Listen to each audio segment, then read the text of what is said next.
a great and impactful deliberation as the session will soon commence. Before we go further into this, I would like to introduce myself again this morning so that we familiarize ourselves with who we're dealing with. I am called Patricia Asamiluba. I'm a diplomatic correspondent with the Nigerian Television Authority headquarters here. Before I introduce my moderator for the first session, I would like us to know that we're going to have 3 sessions for today. And we'll have the first one. After the session, we'll take a short break and then come back. The second session, we'll go for our lunch and then come for the final session for the day. But before then, we have some misplaced items because I feel they are necessary to give back to the owners. We have 2 purge for glasses, one black and one a check brown. It was forgotten at the lunch session time yesterday. And also an air purge, somebody forgot too. So in case you misplace an item, you can come to us later, we'll give it to you. Now, our session moderator and the panelists are ready. I don't know if we are ready. I would like to take a little time, not that I'm delaying, but I feel we should just get ourselves settled so that we can just start without much interruption again. You guys are all welcome. I hope we had a good night rest. And today is going to be a better day than what we had. But before we start, the media would have a little clip. We're just going to get a review of yesterday's program so that some of us that are coming in for today would have a glimpse of what happened, and then we can now maybe relate with what happened yesterday for those of us that were here yesterday. So media, are you ready with that? We're not going to any national anthem or anything. We've done that yesterday. Yesterday was a great day, I bet you. So today will be greater. Media, are you guys ready?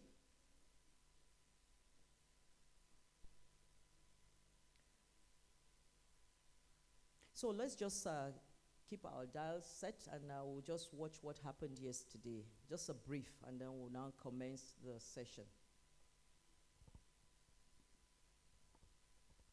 I wouldn't want to introduce you up because I want you to watch, because if you're here, you may not be very comfortable. Just watch while you're seated, then we'll do the introduction. Thank you.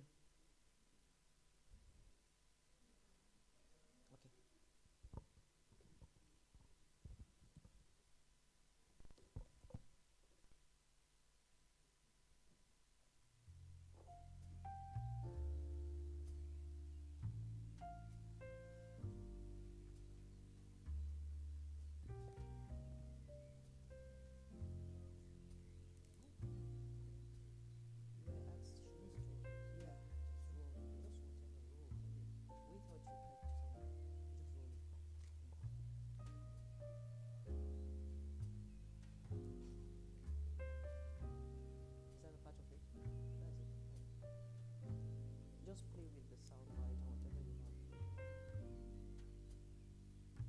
want. Sorry, it's not going to have much of a sound bite, but there will be a little bit of cool music on the background. It's just for us to see how we were yesterday. But I believe at the end of the show, we're going to have something that we could maybe take home. That's not a promise anyway, but I hope that will be it.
Okay, we are done with that. But as it is, I kind of see we are just scattered. Can we have the honor of some of us just coming a little bit? We maybe change our seats from the back and come to the front. The first, it's the second seat backwards, please. If it's okay, let's just have some of us coming forward. We're a bit pushed back and it's looking scanty. All right. As we do that, let me get our moderator on stage. All right. Today's session, we tagged it Technical Session C, and it's going to talk about power distribution, privatization, challenges, and way forward. And our able moderator for the day, yesterday there was an observation that ladies were not brought into the whole thing.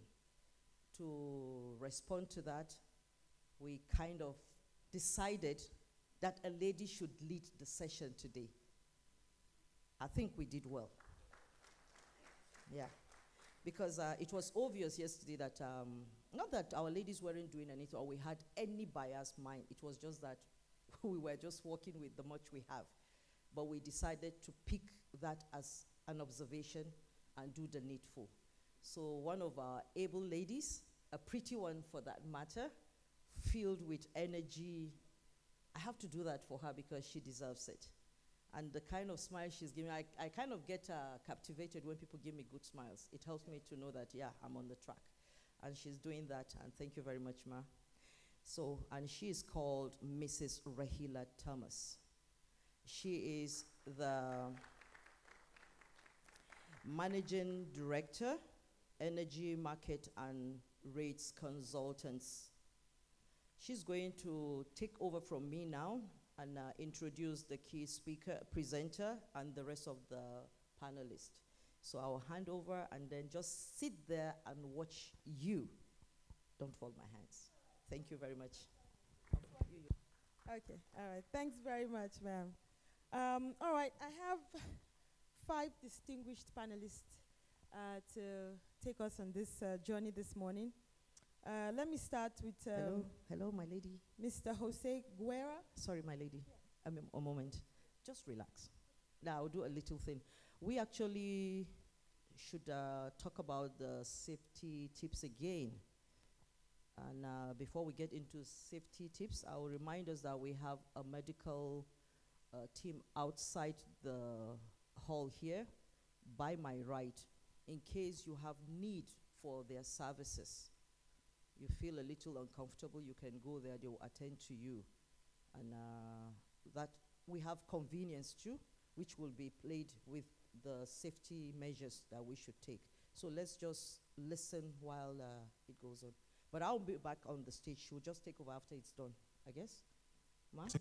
You just take over when it's done. You just take over. Thank you.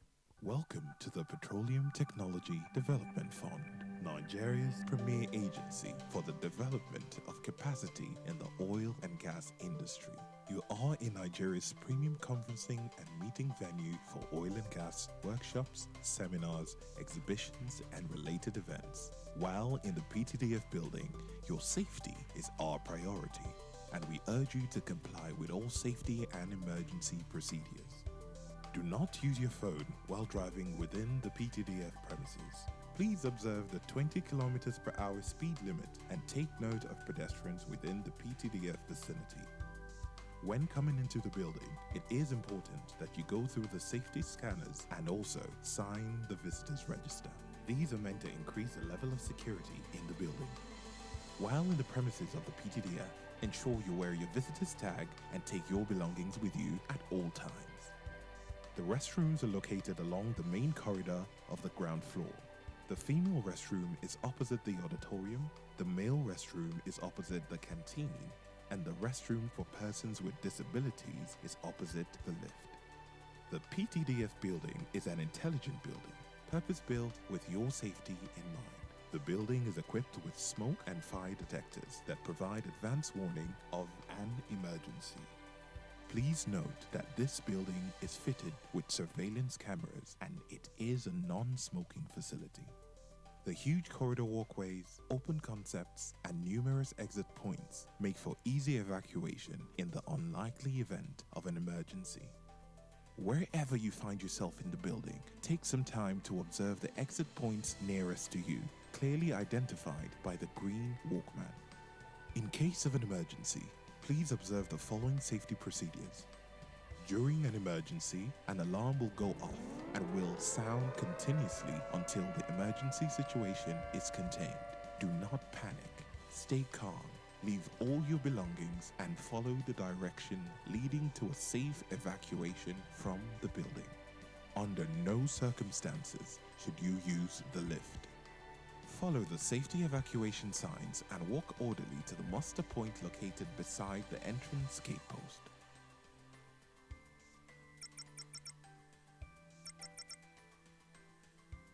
Remain at the muster point until the emergency abates.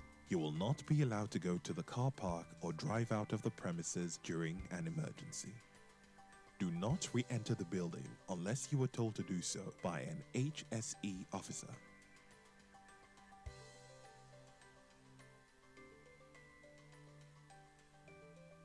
Remember, safety is about information, but much more compliance. Have a safe time in the PTDF building.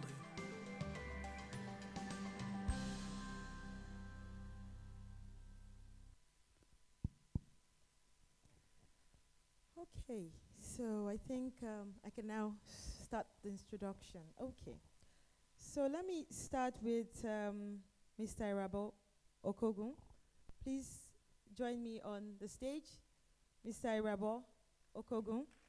He's a director and head of energy infrastructure at KPMG Nigeria, with over 20 years of infrastructure and financial advisory experience across sectors.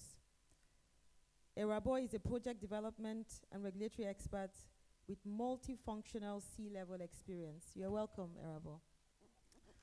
My next panelist is Engineer Adeoye Fadebibi. You're welcome. He has 2 decades of professional experience in the power industry. In the year 2000, he started his career at GE, and in 2013 was appointed MD CEO of Transcorp Power Limited, and then moved downstream to becoming the MD CEO of a co-electricity distribution company in 2018, and then the MD CEO in Abuja Electricity Distribution in 2022. That is a full circle he has. You're welcome, Engineer Ade. The next panelist is in the person of Mr. Ebipere Clark. He was a foundation member. Please join me on the stage. He was a foundation member of the Presidential Task Force on Power that was responsible for delivering the Nigerian power sector reform and privatization. He specializes on electricity market design and financing. He's currently the Special Advisor, Infrastructure and Industry to the Governor of the CBN. He has a master's degree in engineering from the Cambridge University and started his career in investment banking. You're welcome, Ebipere. Then we have Engineer Kamnonu, a veteran in the power sector. He started his career and rose to the rank of GM and MD Enugu Disco, Eko Disco, and Ikeja Disco over a period of 12 years. He served in various ministerial committees, including those for investigation of system collapses and the review of NEMPSA draft bill. He also served as member of the TCN Supervisory Board and remains a key player in NESI today as the MD CEO of Focus Power Limited. Engineer Kamnonu, you're welcome. Last on my list is Mr. Jose Guerra, who is going to be our lead speaker today and will join us virtually. Jose, can we see you? He's a senior energy expert with over 25 years of international experience in the energy sector and sustainability in Europe, Africa, Latin America, and Asia. He has been part of NESI developments since 2017 and currently collaborating with GIZ in Madagascar on rural electrification, also in Ghana on sustainable energy and energy efficiency for climate protection. So, Jose, you're welcome. You are the lead speaker. We're looking forward to your presentation and for good discussion with these industry captains that we have here. Thank you very much. So I'll just hand over to you to take us through your presentation. Thank you. Thank you, Rahila, and good morning, everyone. Esteemed authorities, ladies and gentlemen, dear colleagues, friends, and members of this panel. Apologies, I'm not in Abuja, but I've been traveling for the last 6 weeks, and it was very difficult to be in Abuja for these 3 days. But in any case, it's my pleasure to provide or to guide this introduction to the panel, which I think it's going to be one of the main discussions through the whole 3 days. So allow me to share my screen. If I'm not mistaken, we have around 25-30 minutes for the presentation. So I'm going to just to mark here also. Okay, so the official title of the presentation is NESI's Privatization and its 10 years milestone, the journey so far, opportunities and prospects. Of course, I cannot call it that name, and I was looking for a more marketing name, so I prefer to call it a perfect storm, which I believe it is where NESI probably has been spinning for many years, and I would like to talk and discuss a little bit about my opinion and my always supported with some facts. One disclaimer is that the more I learn, the more I realize how much I don't know, and in particular of NESI. Sometimes I ask myself, how we are still working? How is it still that we are delivering power to the end users? Another important fact of this presentation is that it's a general overview of the 11 discos. So any individual analysis, it might be different to the overall picture. And in particular for 2 or 3 discos, this is more clear. For the rest, I would say that differences are less relevant. So let's start with the presentation is divided in two phases. One is the journey so far, and the other one would be the opportunities and prospects. So for the journey so far, I think like this slide, you've already seen that. I've been using it for a few years now. I think this is where NESI is the perfect storm. We are in a situation where we are always like a hurricane, and it's growing, and there is a number of reasons. There is not only one reason why we are in this situation. I would say we have since long time ago a huge infrastructure gap, including lack of meters. The market is growing, but NESI is not growing as fast as the market does. So we also have poor performance in terms of power availability, reliability, quality of supply, and customer service. There is also true that there is lack of reliable information and transparency, and that's created some distrust among the market participants.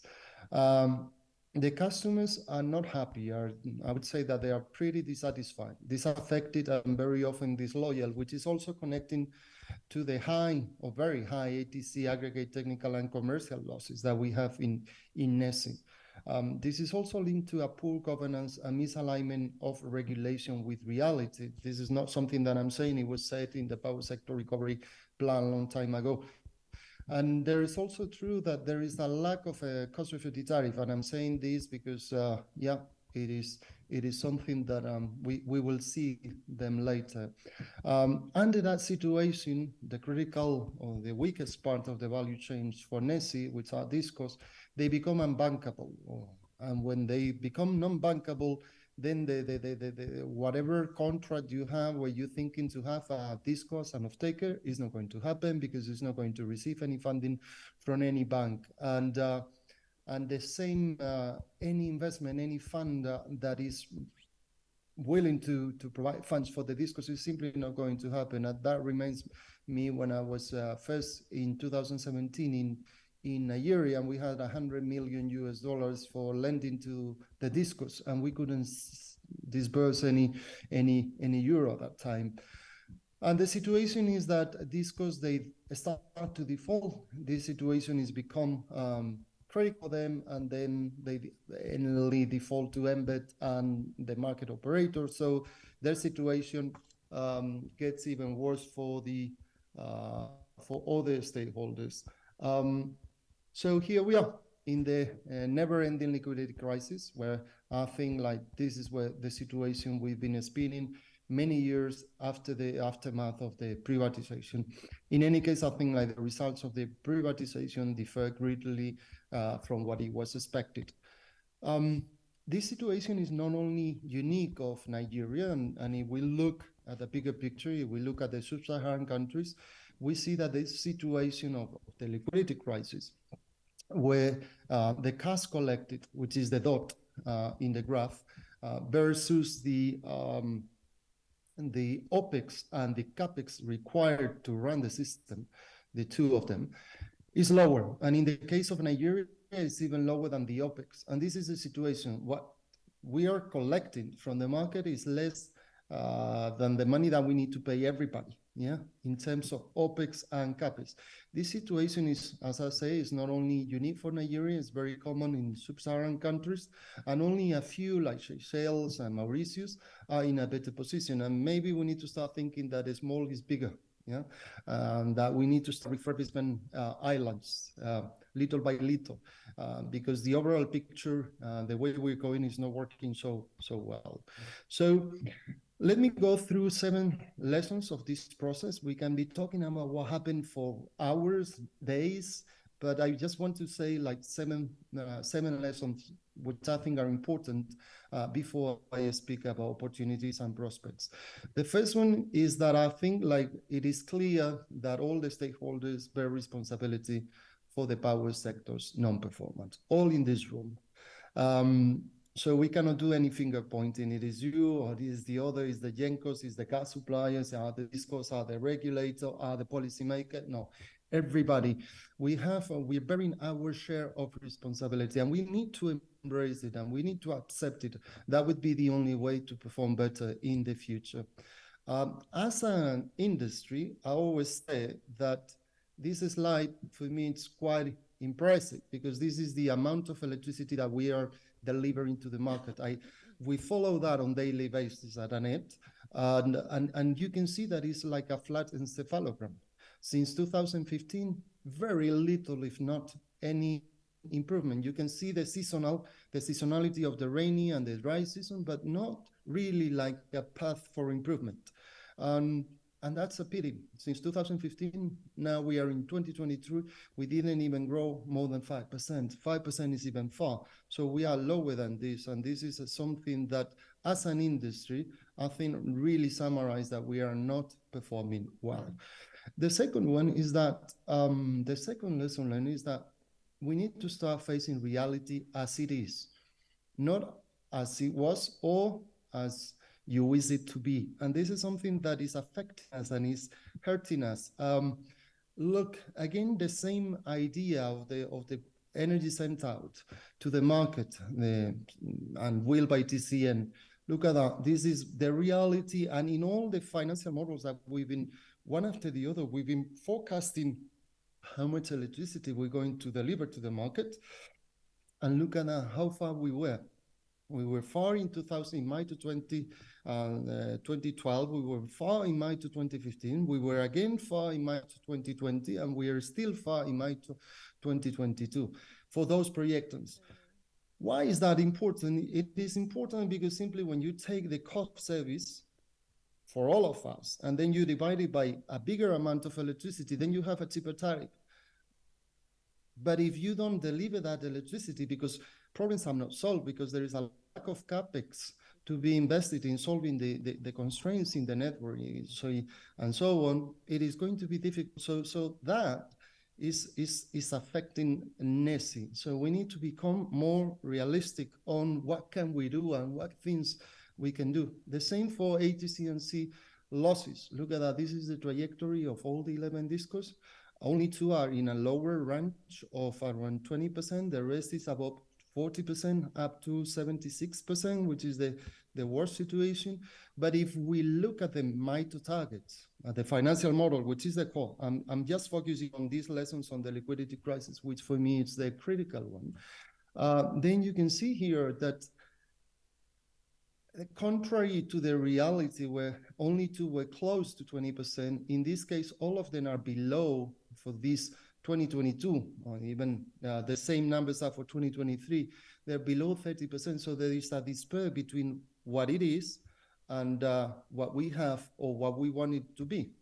And in particular, this is just a case of one disco as an example. I think is representative.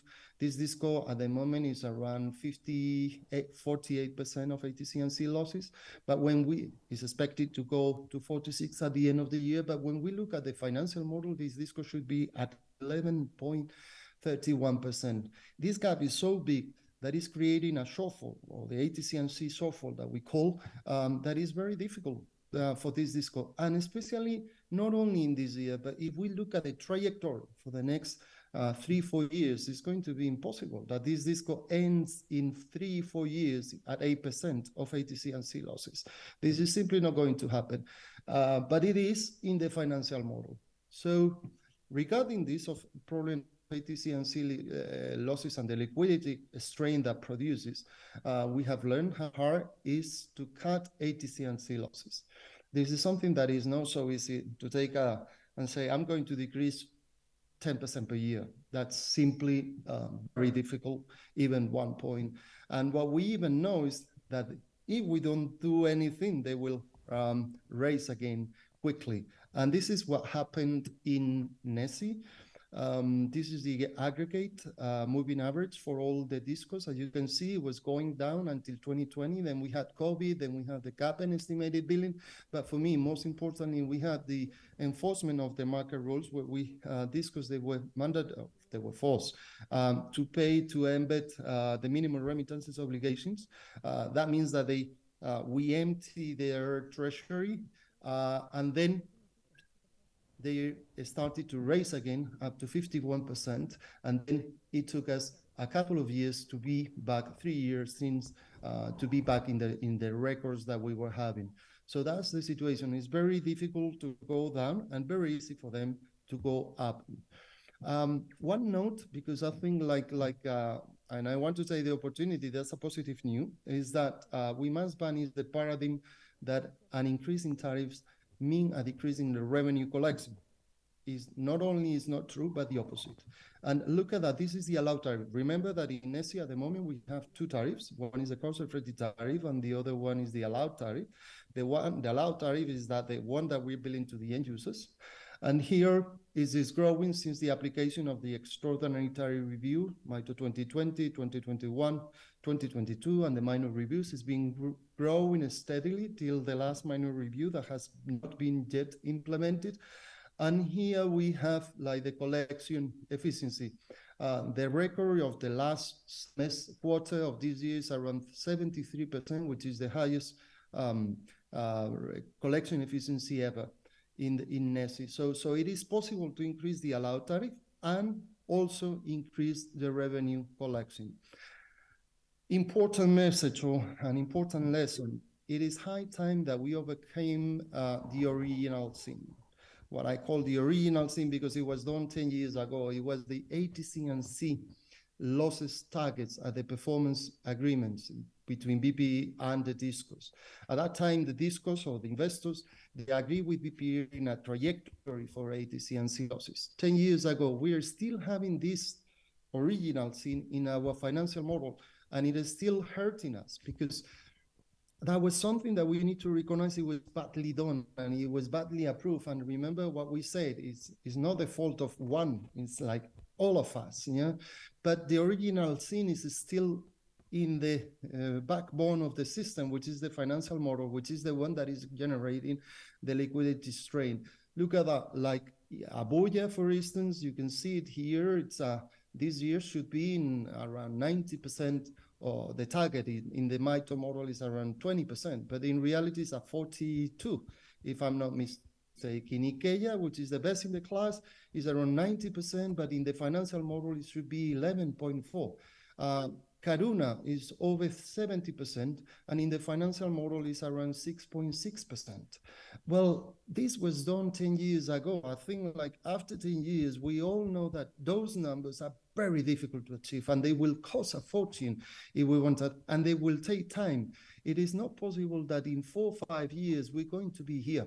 It is simply not going to happen. So we might continue having these numbers in the financial model. That is not going to happen. So regarding this, we also learned that NESI has its own yin and yang, which is the origin of this liquidity crisis at the disco level. And what is the yin and yang? Well, the connection between two shortfalls. Traditionally, we have the tariff shortfall, which everyone knows because it's the difference between the cost of the tariff and the allowed tariff. That appears after the implementation of the 2016-18 minor review, where the federal government committed to fund the tariff shortfall to ensure the 100% of the market invoices. Yeah? So we started to have two tariffs, the cost of the tariff, and the other one, the one that we were billing to the end users. And the difference was the tariff shortfall. This is a subsidy. At the same time, we have another shortfall that you've seen, is that if the target in the financial model of ATC&C losses is here, and the reality is here, then we're creating another shortfall, which is the ATC&C losses shortfall. The two are interconnected in Nigeria. And why they're interconnected? Because the system is not balanced. And what do we mean with the system is not balanced? We mean that a system for a disco is not balanced when there is a big gap between the real ATC&C losses and the ones in the financial model. The situation is not balanced. So when the situation is not balanced, if we remove the subsidies before we balance the situation, what happens is that the ATC&C shortfall explodes and grows in a proportion that it becomes like a major threat for the discos, and they cannot handle alone the situation. I think you will have later the access to the presentation. In this slide, I explain why this is happening and how they are interconnected in an unbalanced situation. But here, I just simply wanted to give you the idea. This is one case for a discos. You can see that this is the trajectory in red. In this figure, you can see the cost reflected tariff and the allowed tariff. You can see that the cost reflected tariff was being reduced gradually. MITO, implementation of the extraordinary tariff review, MITO 20, MITO 21, MITO 22, while the allowed tariff was being increased. And then what happened? Well, if you remove the subsidies, as we did, then look at that. That's the ATC&C shortfall of this disco. You remove the subsidies, but still the situation is not balanced. And then the ATC&C losses grow to a situation where this utility, where this disco becomes non-bankable, not even more. Yeah? So it is even in a worse condition. And this is what happened when we decided to remove the subsidies before we balanced the situation. So that's a good one, because we know how to design a good plan, even though we're able to implement it in a losing manner. And I'm referring here to the power sector recovery plan. We had a good plan. In theory, it was smart, it was well designed, and it aims to do the two things: to balance the market and to remove little by little the subsidies. Well, the implementation of the program has been a little bit different. We removed the subsidies very quickly without having a balanced market.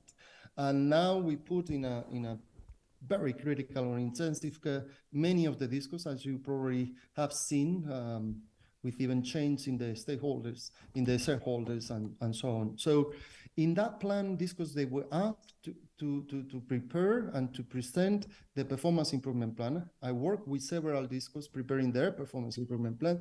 So essentially what we were saying is we have to improve power availability, reliability, quality of service. We also need to extend and expand our network, densification in the cities, rural electrification. We have to improve our customer service, and importantly, we have to reduce our ATC and C losses. So for this, we were agreeing that we need to reduce it. So give us 5 years. We are here, we will be there.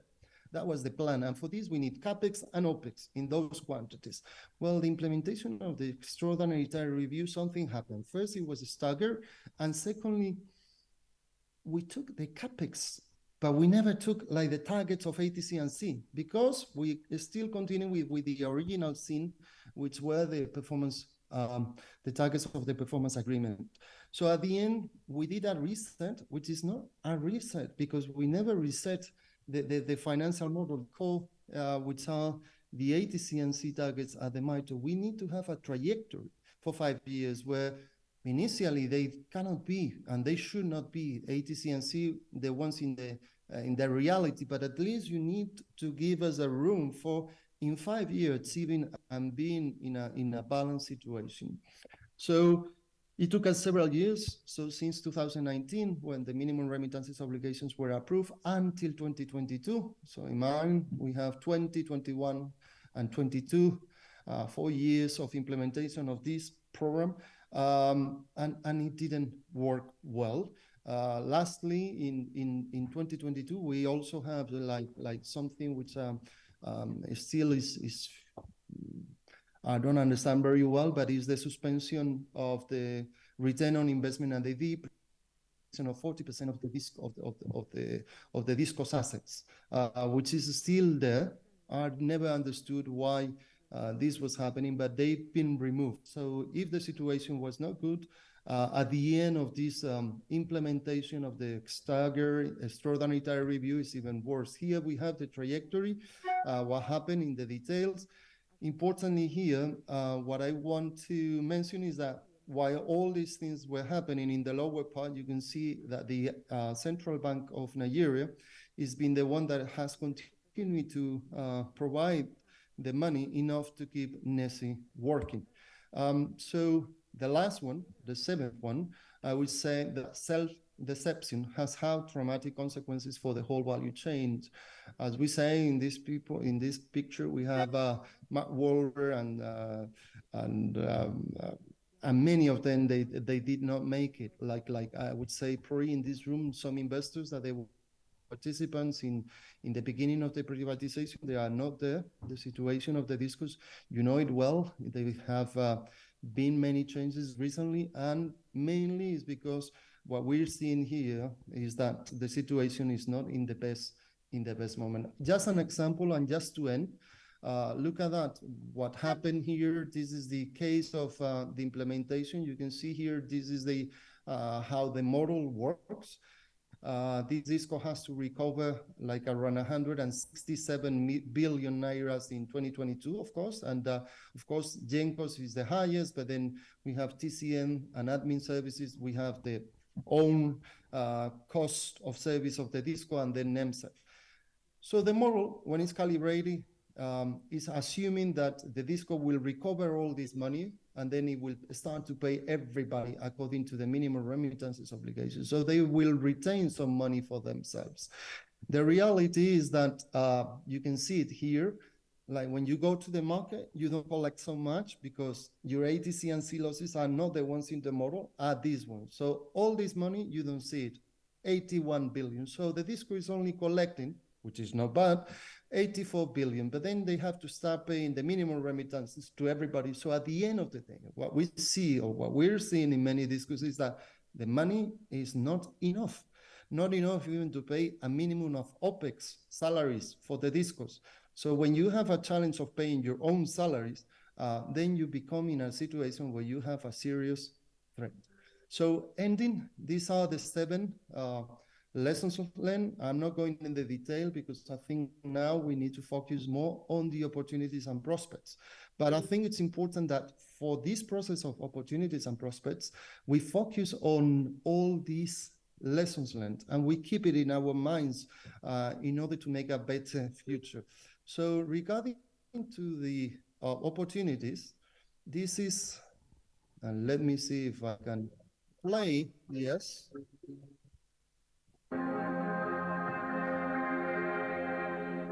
So So this is the perfect storm. This is one of the ways of the perfect storms, and this really is the MD, CEO, and the executives of the discourse.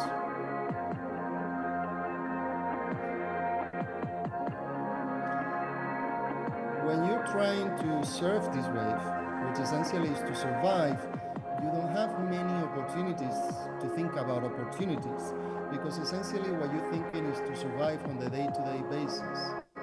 So here's where the market is at the moment,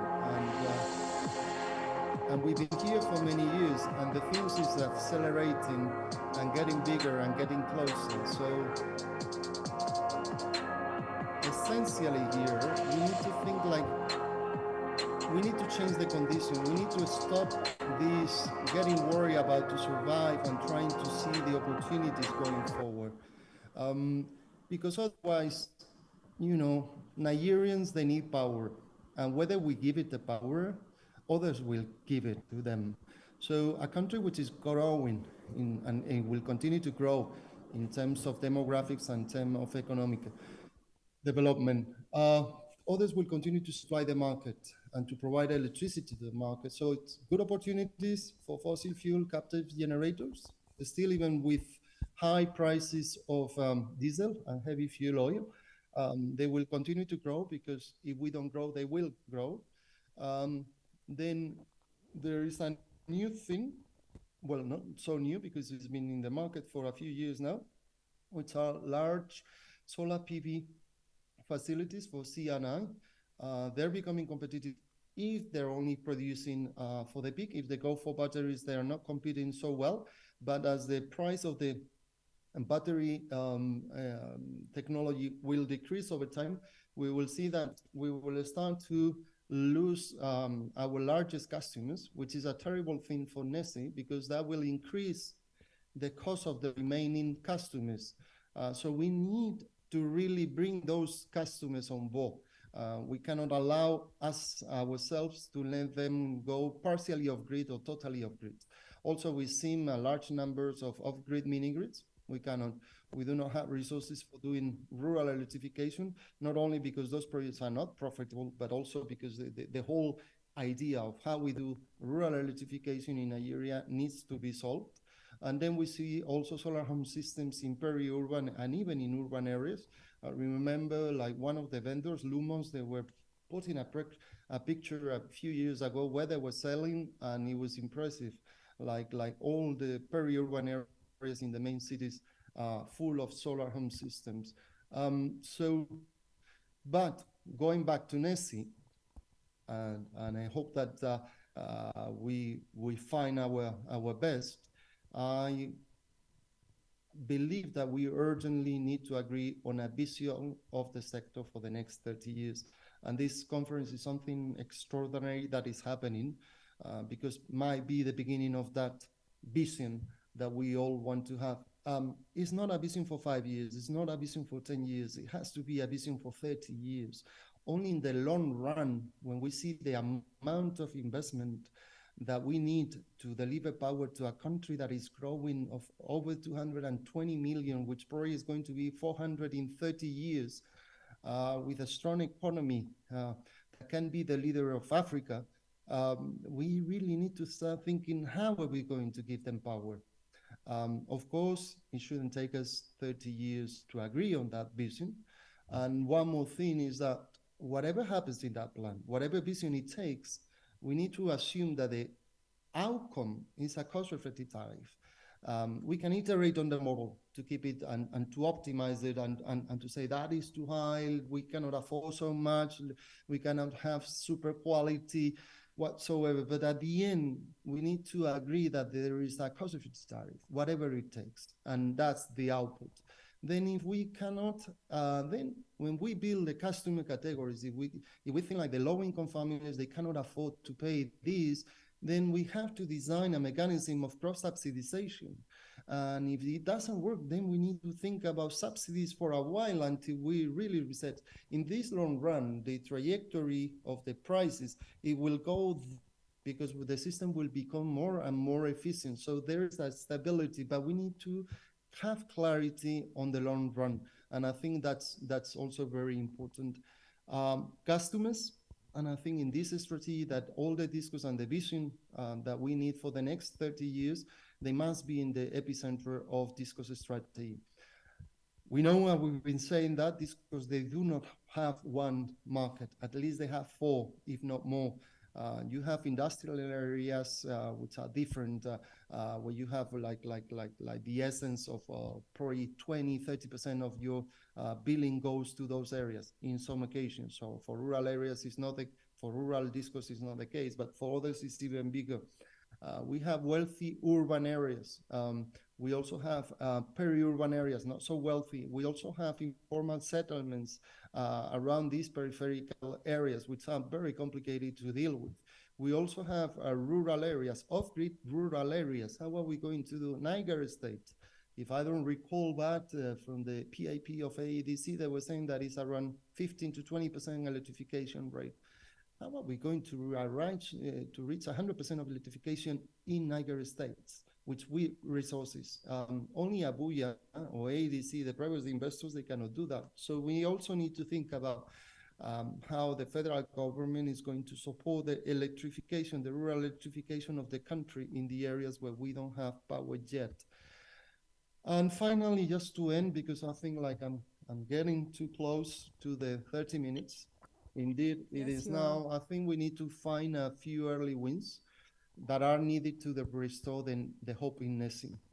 And I've been, as the song says, over the rainbow. And I've been working with GIZ and NSIA and IFC for the last years in the concept of premium grids, how to grow or to ring-fence areas around clusters, industrial clusters, where we can have a embedded generation link with a PIP, a small PIP for the area. Those are profitable opportunities. The only thing, or the only condition, is that they have a specific tariff and it has to be approved by the regulator. But the projects that we did, the pre-feasibility studies that we did, are very positive. So I will encourage our members, discos and franchisees, to start thinking on how to tackle these opportunities. So nothing more, and I'm glad to provide this presentation, and I know probably there will be some queries later. And remember the first one, we are where we are, but it's not a problem of one, it's a problem of everybody. So thank you very much for your time, and I will stop presenting. Thank you. Thank you very much. Round of applause for Jose. Thank you very much for that very insightful presentation. We are indeed in a storm. I remember a couple of days back, I was looking for a particular presentation on my laptop, and I came across a presentation about the power sector that I delivered in 2016 about the issues, and it's 16 slides. I went through it, and it was interesting to see that it was like it's today. So, you know, it's nothing really. I mean, if you look at what Jose has presented, it's more or less we're in the same place. So we're hoping that the next 10 years will not be how Jose has presented. So a few housekeeping for this session. We have 5 panelists. I will ask, questions will go around, and each panelist will have 3 to 5 minutes to respond, please. Let's try to keep to time. And after that will take us about 30 minutes, and I will open it up to the participants to ask questions. 4 or 5 questions we should be able to take if time permits, and then we'll wrap it up. Now, let me start with you, Jose. Again, your presentation, very insightful. You talked about the need to balance the market, and and I agree with that.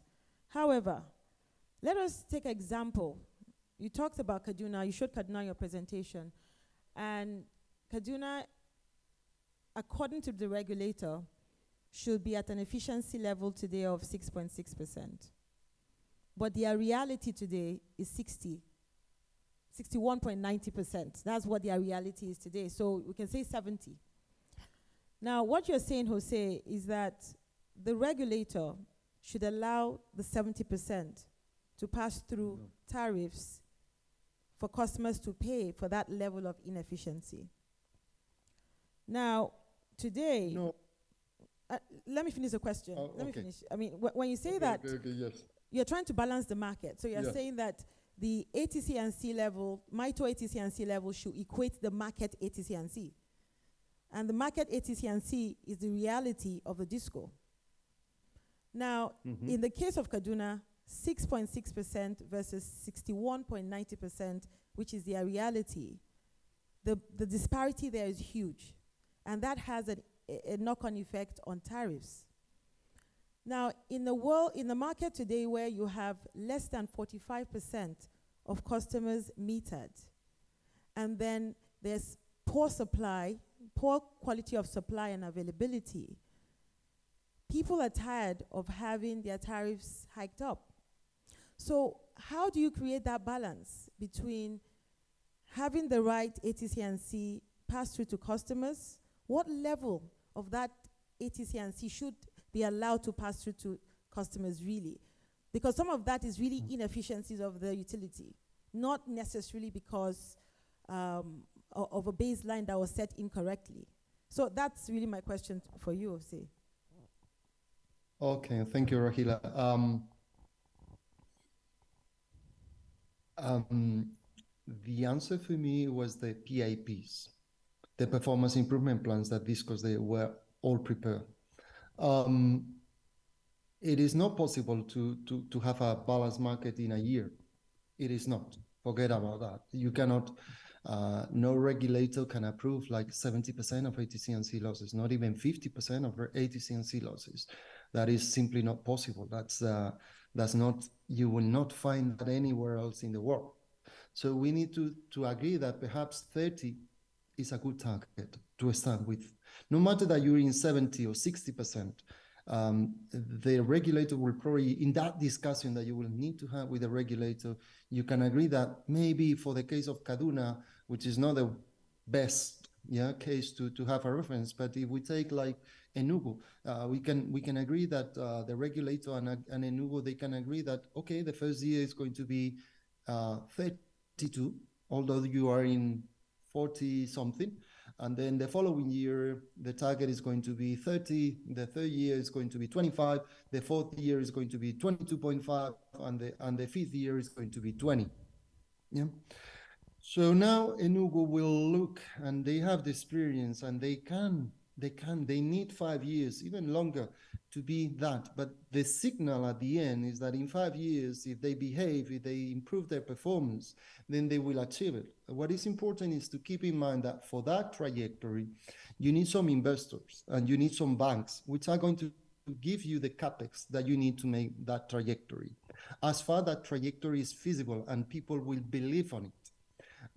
What is not possible to finance is a situation where today you are in 70%, remove NDAs, 50%, and you have to be at 6%, even lower than TCN, ATC, and C losses. The bank, the investor will not, especially the banks, they will not see any reality on that plan. And even if in 5 years I need to be there in 6, even 5%, it doesn't make any sense. We know that this is not possible. However, if we have this discussion and say, okay, the PIP, let's reset our mind. What can you do? And how much money do you need? And do you think that you can access this from commercial banks or even from multilaterals to make it happen? Are you committed to do it? And that's the way where I think we cannot have clearly balance again, like we are here, the subsidies and the ATC and C losses awful are linked. So if we remove suddenly the ATC and C losses, since the subsidies will be like this.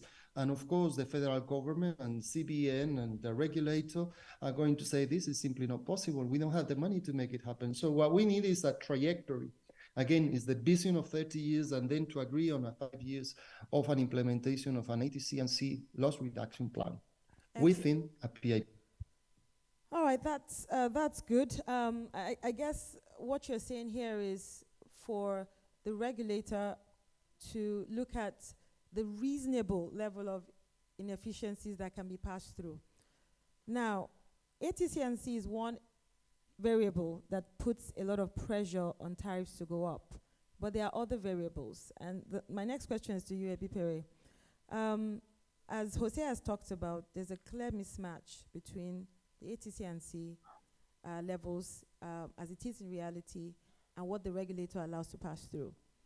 Now, every 6 months, the regulator is required to review tariffs. And why do they do that? Is to update the economic indices to bring back tariffs to reflect what the realities are. Some of those variables adjusted are inflation for Nigeria and US. You have Forex, you have CapEx, and you have generation capacity. Now, in today's volatile market for Forex, that is a worry because in the MITO today and in the tariffs that you and I are paying, the assumptions that NERC has made for dollar is 441 to a dollar, 400 naira to 41. But today, we have it at 790, and it changes. You know, today it's down to 760, then it goes up. And we look at inflation as well. In the tariffs we pay today, inflation is put at 18%. Today, inflation's at 24%, which is, again, a significant jump. The next tariff review should have been in July of this year to adjust for all of this that has happened. But obviously that hasn't happened, and I can imagine why it hasn't happened, because there is clearly going to be a great impact on tariffs. And it becomes a political decision. Now, the question here is this. There were subsidies to cushion that effect. So if tariffs go up, the government says, no, you can't allow all that to pass through. I will provide a subsidy. The total subsidy that government has provided in this power sector today is about 3.34 trillion naira. Out of that, you have 2.8 trillion that was subsidies to support or cushion these tariffs. Obviously, as you and I know, all that today is resting on the books of the distribution companies, and they were unable to access more financing for investment because their books just showed that they can't do it. So if subsidies were to come back on the table today, how can that be structured in a way that will not impair the abilities of the utility to access further investment or funds required for improvement? Okay. Yeah, thank you very much for that. I think there's been a bit of a misunderstanding. First of all, yes, I do agree there's a mismatch between certain economic parameters used in the retail tariff as opposed to those parameters used in the wholesale tariff. Now, where that disparity arises, there's a minimum remittance. So my understanding right now is that given that retail customers are not paying the correct tariff, my understanding is the distribution companies themselves do not have to remit the full amount to NBET based upon that. That's the minimum remittance. Yeah, that's minimum, but it's not 100%. Minimum. No, but minimum remittance means that if we assume that they meet their, what the discos should be able to pay based upon the tariffs that they are getting. Now, clearly, if 100% of the cost has been put through, they should be able to pay 100%. But if 100% has not been put through, they cannot pay. And if you recall, prior to the minimum remittance, discos were only remitting 30% of their NBET invoice. So that adjustment is already in there. The question is, it's not a subsidy. Minimum remittance was something that the CBN demanded of the market as a condition for the PAF. Now, the question is, someone has to pay that. And what happened in the PAF was that that money was paid.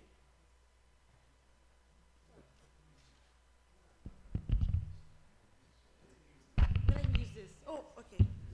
Okay, so what happened was that that money was paid as a loan to NBET, so it doesn't reside on the DISCO's books. So if you look at this 3 trillion, the majority of it sits on NBET's books. There is an amount that is on the Disco's books, but that isn't as a result of a subsidy payment. It's as a result of the market shortfall, which is the ATC&C. Post-2019, any tariff shortfall should have been accommodated on NBET's books via the minimum remittance. No. Maybe Ebipari didn't get me. So, as Jose presented, there's an allowed tariffs. Yes. And there's a cost reflective. The difference between the allowed tariffs and the cost reflective is what the government is paying, which is the PAF. Yes. That's what it is. But it's not on the Disco's books. So let me explain. So you have the PAF, which is supposed to cover that gap. Now, when MBT invoices the distribution companies, the invoice ought to reflect the fact that government is paying a certain amount of that invoice in subsidies. Is that correct? I'm not sure. They have a minimum remittance Yes. that they're meant to pay. No. They'll be told to pay 30%, and they're meant to be given a credit note by NBET. No, but that's not what happened. You want me to talk about what's designed or what's No. So implemented? what I want you to talk about is the federal government has given 2.8 trillion in subsidies, and that didn't really have any effect. Agreed, but it mostly sits on NBET's books, is what I'm saying, not on the Disco's books. But it was on the discourse book for a long time. They just No. cleared it. Okay, let me go to Ade. Okay. Ade. He's a Disco, so He's he a should disco. say. So I mean, Ade is in a better position to explain this and counter or support what you're saying, because in a long time, what the discos have said was that the subsidies, which is the payment assurance facility that the government was paying to support that tariff shortfall, was not reflected in the invoicing. So MBT ought not to invoice you guys in full, but that was happening. Okay. So please, yes. Yeah, so I think Let's for respond to disclaimer purposes, I'm not a disco. I was a disco, I was a Genco, And a disco. I was a GE, and I had interactions with TCN and gas. Yeah. So I think as far as AB was trying to get out of that issue, which I would have done the same, how it was designed was different from how it panned out. Exactly. At about 2 or 3 different times, we tried to be corrected. And I think the last time was when I think the regulator, along with probably some other agencies, as part of trying to access some of those funds from the district, the different funds, there was a need to maybe at that time ignore some of how it was designed, which means figure out ways to transfer liabilities from the books where it sat, and there was no clear line as far as how would it be serviced, and then instead move it temporarily. I say it's a form of amnesia, in my opinion. It's a way to move forward while forgetting some of your other problems. Yeah. But I think to avoid doing the same again, as Jose, I think that was a fantastic presentation. I think to answer your question, you have a couple of trillion that's come in form of subsidy, I think he said. There were other things that had come. I think you also mentioned 1 or 2 other metrics. So a couple of billions that had come for something else. The point is, if we take the NESI 2.0 as, that has not been adopted by, I'm not the one that names the NESI as far as I know. If 10-year mark is going to be 2.0 mark, my comment then would be to what you said.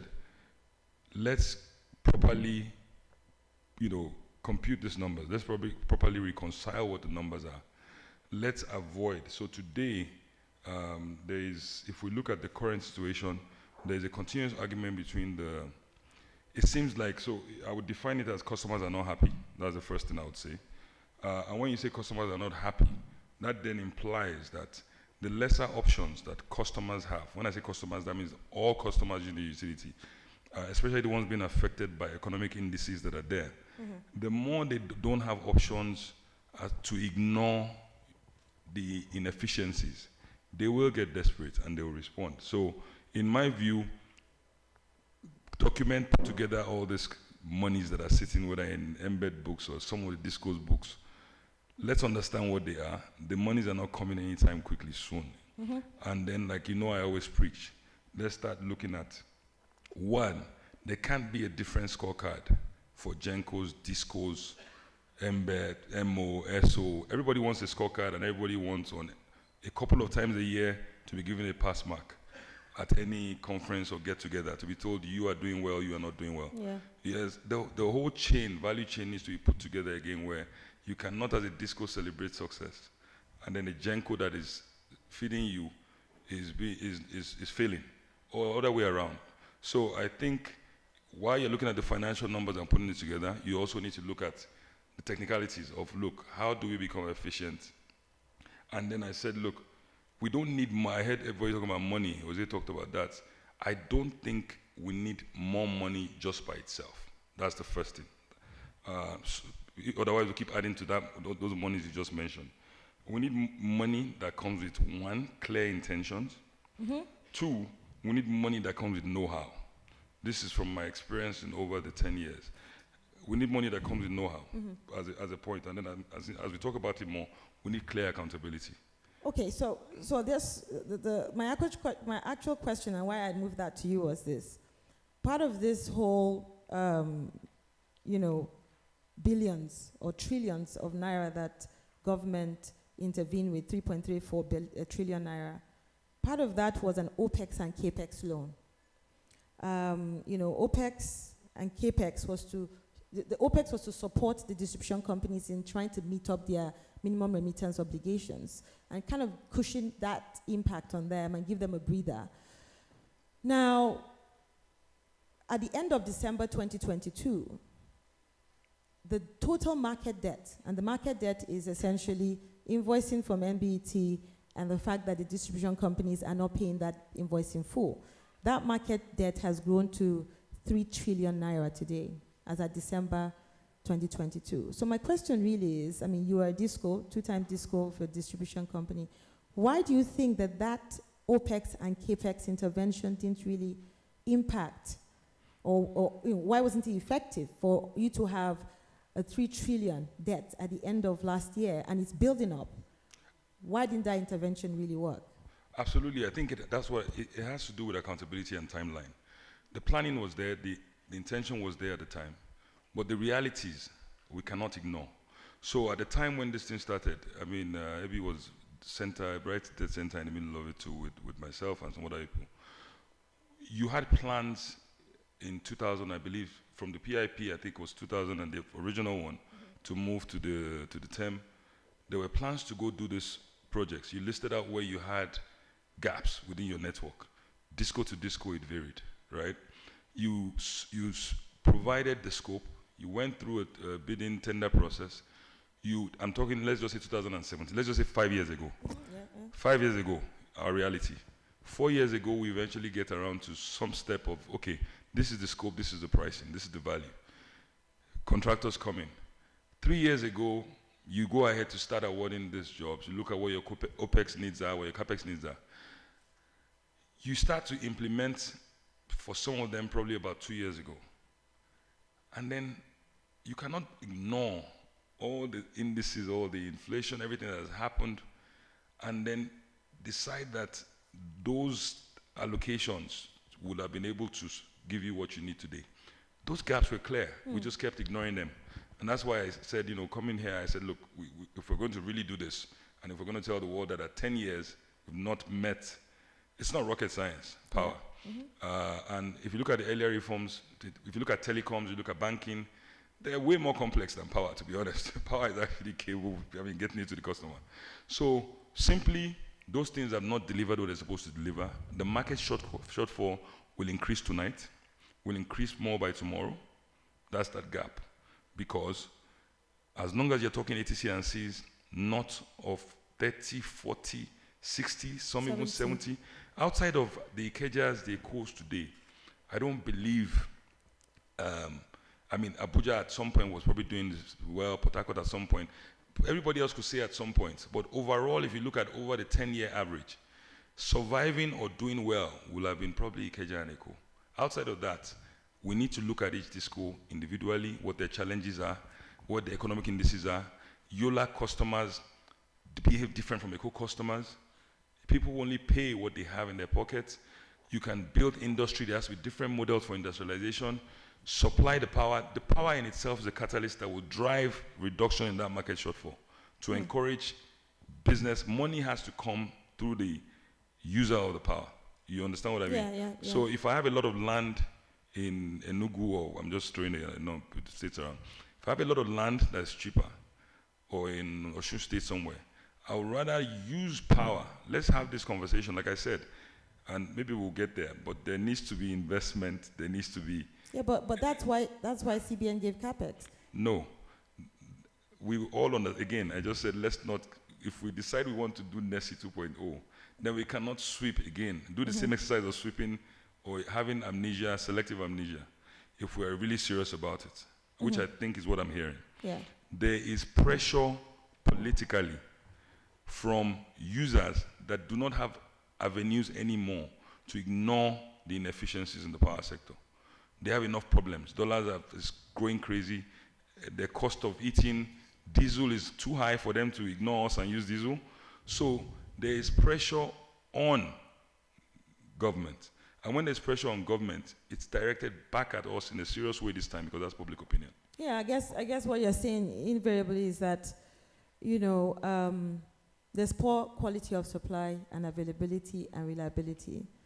And I mean, in NERC's recent report, they said, and I think Jose said it in the presentation, that generation has grown just marginally, but tariffs have grown by 75% since 2015, which is huge. And if you look at the fact that metering today is under 45%, it means that most customers are being estimated. And like you say, today with the economic conditions, people are going to prioritize their payments. Hence, higher losses, and there's a need to re-strategize. So, I mean, what this tells me here is that the discos don't have enough revenue to meet their obligations.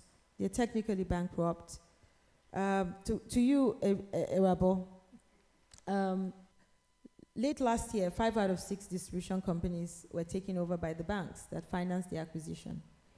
Now, given the rate and scale of delinquency and receiverships that we have witnessed, there is a risk to the country. When the downstream of your entire value chain is unbankable, and a vast majority of investors are not interested in it. I mean, you can see now that some of these discos that have been taken by banks, they are struggling to have new owners take them over. Why is that? I was having a conversation yesterday that perhaps, do you think and do you agree that it's time for the banks to begin to consider a haircut, more or less, and government too, because government kind of guaranteed that acquisition, and focus more on getting private capital injected. So let's get investment. It's not about sale now. It's more about investment, because there's a hunger for that. Sure. Yeah, thanks a lot, Rahila, and good afternoon to all those in the audience. There are a few things that come out of Jose's presentation. One critical part is, everybody bears the blame. And the second piece is, towards the end, around the opportunities, was we need to build the business model around the customer. I think Ade mentioned it. And if the distribution company at the last mile is supposed to collect money to pay for everybody in the value chain, then our business and operating model needs to be laser focused on the customer. Now, with the banks lending dollars in 2012, in an environment where the customer is paying naira, it was just inevitable, in the sense that where we were going with our fiscal numbers was something they couldn't control. And so, if you've lent dollars to a naira denominated business, and the exchange rates move against you. Now, the exchange rates, if from a risk allocation perspective, if you're going to do a project, the fiscal elements, you allocate the risk to the best party best able to deal with it, right? And foreign currency is a risk that only the government can deal with. And the government, as quote-unquote CBN or others as a lender of last resort, when the banks realized that the discos were not meeting their obligations, I think what should have happened and what can still happen in terms of your question about haircut is that there was the creation of AMCON, the bad bank, right? Now, if a lender had given a disco money 10 years ago, let me take a particular case, $130 million, 60 billion at 160 now to the dollar, right? Then in 2012, today, I can't say what the number is, right? It could be 1,000 naira, it could be 900 naira to the dollar, right? Clearly, there's no way that disco can meet that obligation. Sure. Now, what I think is certainly there has been some meeting of the obligations either on the principal or the interest over the last 10 years. And there has been provisions and write-offs, in the annual reports of the banks over the last 10 years. I think that I'm careful here because, again, it's depositors' money. Yeah. But I think that the government can step in, given that the main risk, particularly on the dollar-naira aspect, is a country risk. I think that the government, perhaps instead of a subsidy, should create a quasi-AMCON. You have NEMCO that was created at privatization to take a bit of the debt away from, or significant debt away from the discos. I'm not sure what's happening to NEMCO today, right? Maybe someone needs to look at NEMCO and say, look, banks that are still exposed, some deals have been done. For instance, the Abuja Disco deal was done. And I would speak about that in a way that helps answer that question. Now, the parties that acquired the disco are a very integrated entity. Yeah. So they have a balance sheet, they have a gas play, and they have a generation play, right? Now, I think a NESI 2.0 needs to be one that looks at how is it that the solution for energy access can be integrated. It can be integrated at the value chain, or it can be integrated, as he said, disco by disco, given the dynamics. But for that to happen, the debt overhang that lenders will look at when you do your forensics or your due diligence, as we do in KPMG, right? That debt, which is, to some extent, to a large extent, apart from the NESI limited debt, takes priority over any new investor.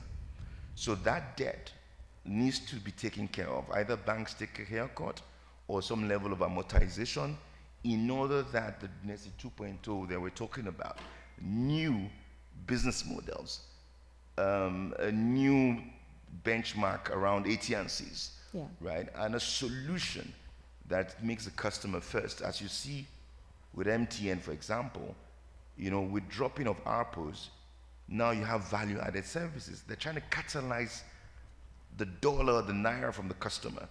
We don't see enough of that at distribution level. But all this kind of innovations and new capital can come in, if some conversation is not had with lenders. Yeah, if you want to say something, go ahead. Yes. There's a difference between the bank loans to buy shares and the disco solvency. And you really have to be very clear. And a lot of people are perhaps even deliberately conflating the two. A disco fails because it fails, not because the investor borrowed dollars to buy 60% of the shares. Those are two very different things. Okay. Now, even when you looked at the banks, and let's just go back. Abuja was the first disco to be taken over by a bank, not because it was a weak disco, but because it had the largest dollar exposure. So let's not sort of confuse the two between a disco failing to meet its obligation to the market and an investor failing to meet their obligation to the lender. Those are two very different things. So when you have banks taking over investors, they're not doing it because the disco is a failure. They're doing it because the investor has not paid back their loan. So they're two different things, but I mean, there's a they're there's not a related. nexus. No, because yeah. So The difference there's is a very difference. clear. So let me allow you guys to. Go ahead.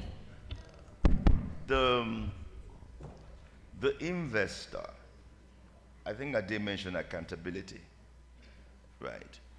And this is not to speak about the investor and the ability to manage investments, right?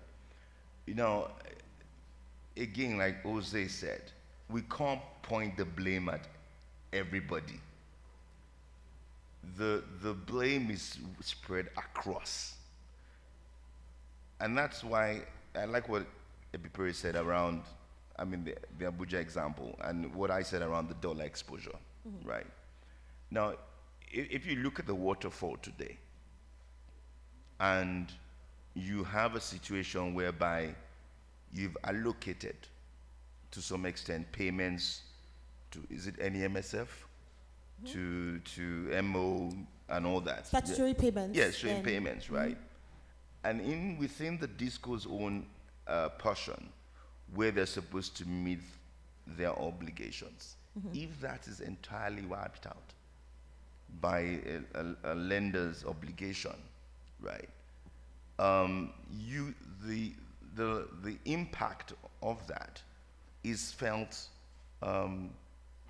principally by the shareholder. MO continues to get his money. CBN sort of continues to get his money. But the lenders, and we need to be very careful here when we're trying to attract investors, right? I'm not having a debate about, the business model, the tariffs, AT&Cs. That's not the discussion here. I'm saying, as an investor comes into Nigeria and says, I want to put $130 million to acquire 60% of a disco, right?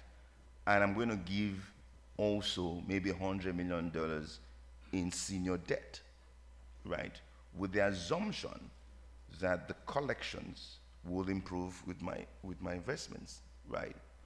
Now, if you run your forecast over a 20-year period, and you see, and we've seen this in the books of not only discos, right? We've seen this even in manufacturing companies. We've seen this in telcos. Once you take a dollar facility, there is a mismatch. Yeah, but the point Ebipere is saying is that, while you can say that is one and the same is different, because the acquisition loan should be paid back by the fact that the utility has become profitable, is able to pay dividends, and from that you meet your lender's obligation.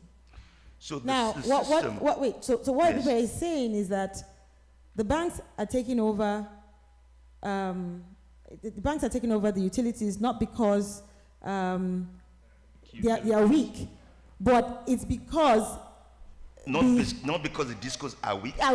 But there's no metrics under the sun today that shows discos are strong.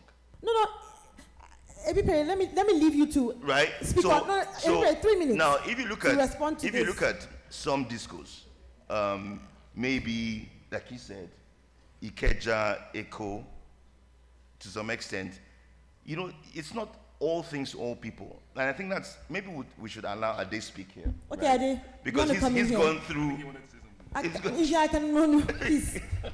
Yes, go ahead, please. Let's hear your thoughts. Actually, my intervention will be limited because when it comes to real financial issues, Yes. I am not as strong as some of these gentlemen. But what I want to say, generally speaking, is that you cannot say that a disco that collects 90% of its revenue is weak. Is that okay? Okay, yeah. That collection may not be enough To meet all its obligations. to meet it, especially the dollar-denominated obligations. So, to that extent, therefore, that disco cannot be said to be solvent. Am I right, sir? You're right, and I think we have to be very clear. Ebi was correct in saying they're two separate things, but they are very intertwined. There is no, let's just say it as it is, there is no disco today. If I take a loan as 160 to go start a business, and I give you my projections then on what I will make, And now, so even at revenues, by the way, there's even no single-digit ATC and C disco. Maybe I think Ikeja has been reaching that recently, but across country, you are averaging 40-something. I think 45 or 46%. At that level, that is a performance metric. So it could mean two things. One, the disco is not strong. When I say strong, by performance indices, they're not doing well. Or two, the discos are not being efficient or responsible.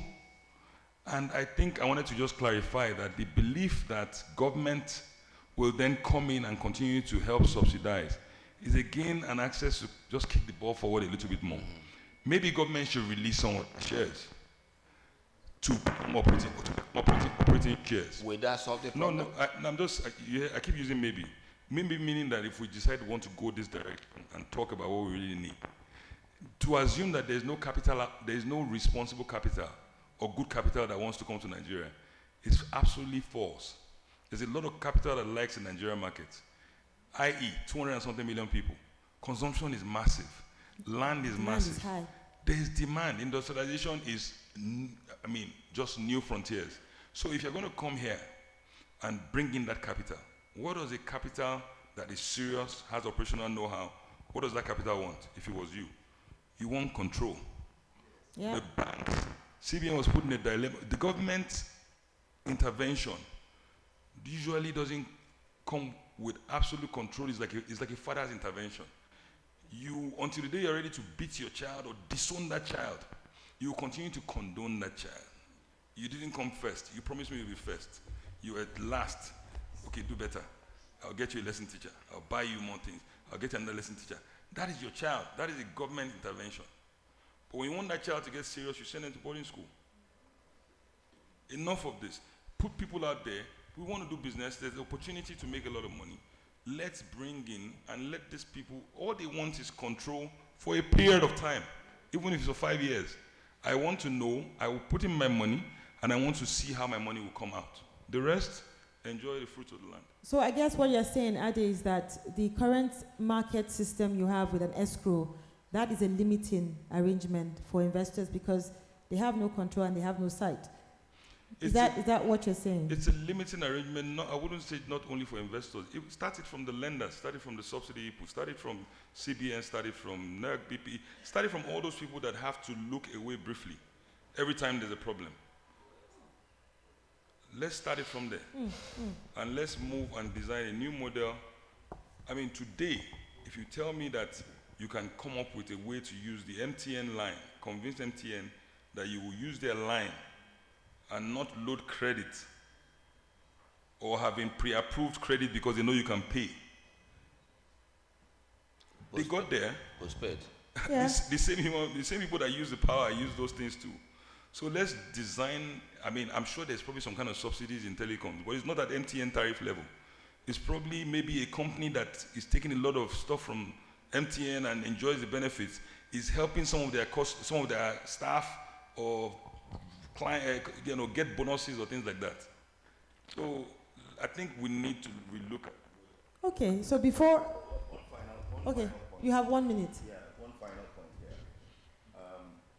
Now, when I look at the sector, It's good to look at the sector and say collections, billing, AT&C losses, right? But I think that's also very restrictive because energy access, the needle has not moved in Nigeria over the last 15 years. We're still the energy, quote-unquote, poverty capital of the world, right? Correct. So when I talk about the discos, I'm talking about performance.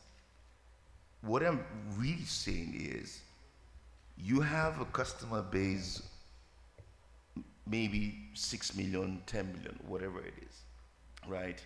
That are unmetered or metered. But out there, self-generation is maybe 50 million. And the cost per year maybe is about $20 billion, right? So as a disco that has 4 states, for example, I should cover, right? If an investor is coming in, yes, it's good to look at all these statistics around AT&Cs and collections. But the focus is, how do I get electrons to every human being, every Nigerian that needs it? Yeah, I mean, how do you get electrons to every Nigerian who is able to pay for it? That's one. And how do you get the consumer confidence level high? Because today there's issue of accounting for the consumption they make. Now that takes me to the question I want to pose to you, Engineer Kamnono. We're talking about metering. I mean, ATC&C, when you talk about ATC&C, the high losses we're experiencing is the fact that energy comes in, you bill it, people are stealing from it, collection is low, metering is low. So government over the years have initiated so many interventions. So you are there at PSCN, they started with CAPME, and they said CAPME wasn't good enough. Then MAP, Meter Asset Provider, came, they said no, there's a problem with it around securitization. Then government came in with the Nigerian National Metering Program, NNMP, and then the most recent action in the metering space is the creation of a meter asset fund by the regulator to kind of set aside funds that will go for metering. So I think my question for you is that, the customer gap, customer growth rate is moving faster than the metering rate. What do you suggest? I mean, what can be done really? I mean, one of the issues I have, today you have NERC setting prices for meters. And sometimes I wonder about it. Ade is here, so perhaps he can speak to it, but why don't you just allow the disco to put it out for competitive bidding? I need meters. That's the only way I can guarantee my revenues. This is how much meter I have. You come and tell me how much you can pay for it. Take it to a company. So why can't that happen? Why does the regulator need to set prices for meters, number one? So, I'm throwing all that at you for you to... I want to be careful here. Yeah, go ahead. Because don't be careful. NEC is a body created by law to carry out some statutory functions and duties. And one of those duties is to make rules. And one of such rules is on metering and the cost of metering. We cannot, sitting down here, begin to challenge or make suggestions that could undermine the statutory responsibilities or functions of NEC. But talking as an ordinary person, I would have wished if any NEC person is here. I don't want to go into that terrain, but we must seriously interrogate our metering policy. In the past 10 years since privatization, I don't think we have moved substantially in the area of metering. And as long as there is this wide metering gap, more customers come into the system than the number of meters that are rolled out. Yeah. Therefore, the gap will continue to widen rather than shorten. There must be a drastic action. Perhaps allowing discos, like you said, to chart their own course of finding ways of getting their customers to be met. As long as customers, more than half of the customers are bid on estimation. Yeah. And I tell you, from my own experience, most of those estimations are low. Never mind that some of the customers complain of it is because they cannot be told how their bill is made up. A customer that is bid on estimation has no respect for energy conservation. As soon as he sees light, he fires up all the equipment he has in his house. Mm-hmm. There must be a critical review of the metering policy. Right, I had recently 1 million meters expected, maybe next year, maybe only 1 million meters. And we have 12 million customers. And 12 million customers are waiting for the 1 million meters. Are we really serious? So what can be done? So what do you think, from what you know, you have all these interventions. I have said it in part. We have to critically neck. You want to say something?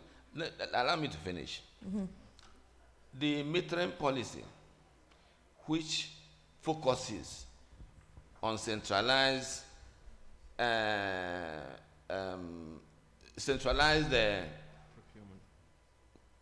cost. Mm-hmm. Do you know there are some discos where customers will be willing to pay 1.5 times the current cost of meters if only they will be assured of meters being available in a matter of weeks. Am I wrong? I mean, there customers want to get paid. So this over-regulation perhaps is hurting the industry. It is hurting the industry. Let us throw it open. For instance, I have a relation who has not been allowed to pay even the current cost. He's willing to pay. They tell him, don't pay, because meters are not available. Those who paid 6 months ago have not gotten their meters. He is willing to pay even twice the present cost. So if that's the case... Now, the way out... Yeah, let me stay on what you just said. I mean, if that's the case, I mean, what you're saying here is that a lot of discos, obviously, customers have the appetite. They are willing to pay. Yes. But they get to the stores, no meters.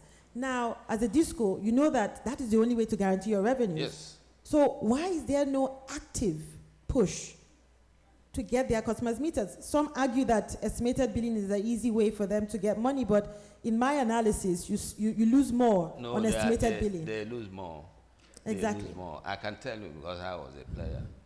Yes. Okay, sure. So let me, Ebipere, you want to say something? Sorry, Go ahead. You use the word intervention. That is precisely what is wrong. Okay, so what should it be? You've consistently sort of said the government. Once you get to a point where the government has to fund this market, you've already lost.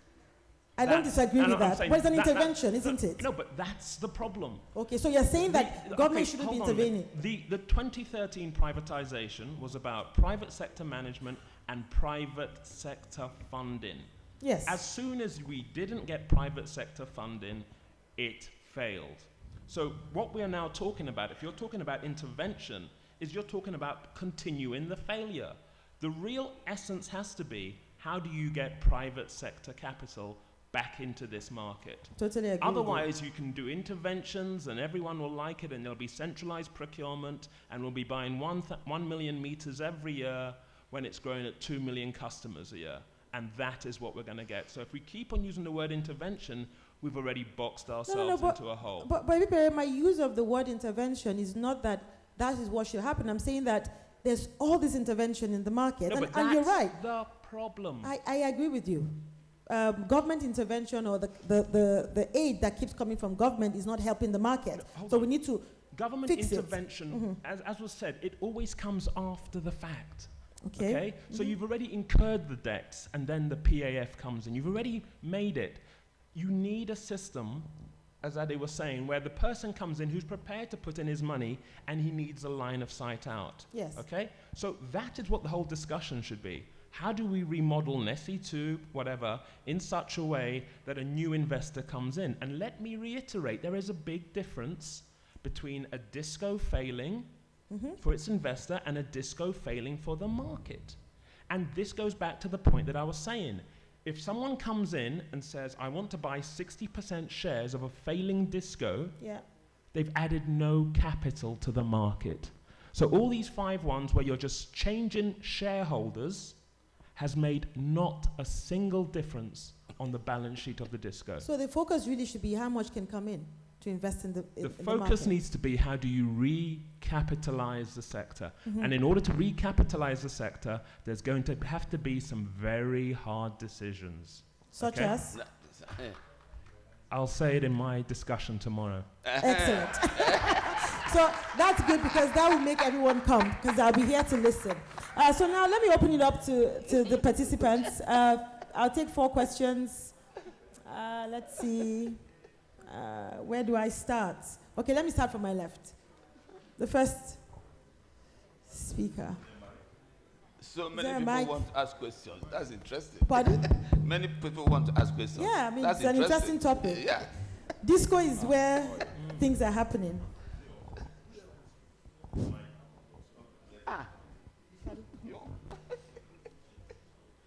Good morning, panelists. I want to build on the last presentation by the last speaker. My name is Kunle Kola Olubiyo, President Nigeria Consumer Protection Network. The last panelists have just said it all because what we have at stake now, the essence of privatization, as you're all aware, is to increase efficiency, improve on the efficiency includes collection efficiency, revenue efficiency, billing efficiency, and foreign direct investment. What is missing here from our observation is that in the last 10 years, the investors have not really come in with FDI, foreign direct investment. There's nowhere you can have this kind of modeling where to even acquire license or licenses, they had to borrow money from the bank, and they were, hinging their hope on the customer base. There are monies that are supposed to go to NEMCO that customers were owing pre-privatization. They had that as their plug-in.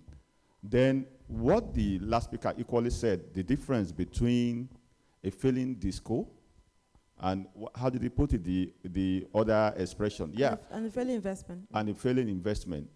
Our major concern has been the leakages. If you look at what happened in Ibadan and Abuja electricity, for example, a disco is making 15 billion, 10 billion in a month before the escrow. The issue of leakages, the issue of lack of accountability. It's not that the disco in itself has not been viable, but the power sector in the last 10 years have been more profitable to individuals than the market.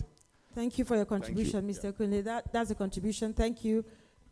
Yeah, questions, please. If you have questions, the person, no, you, in brown, yes.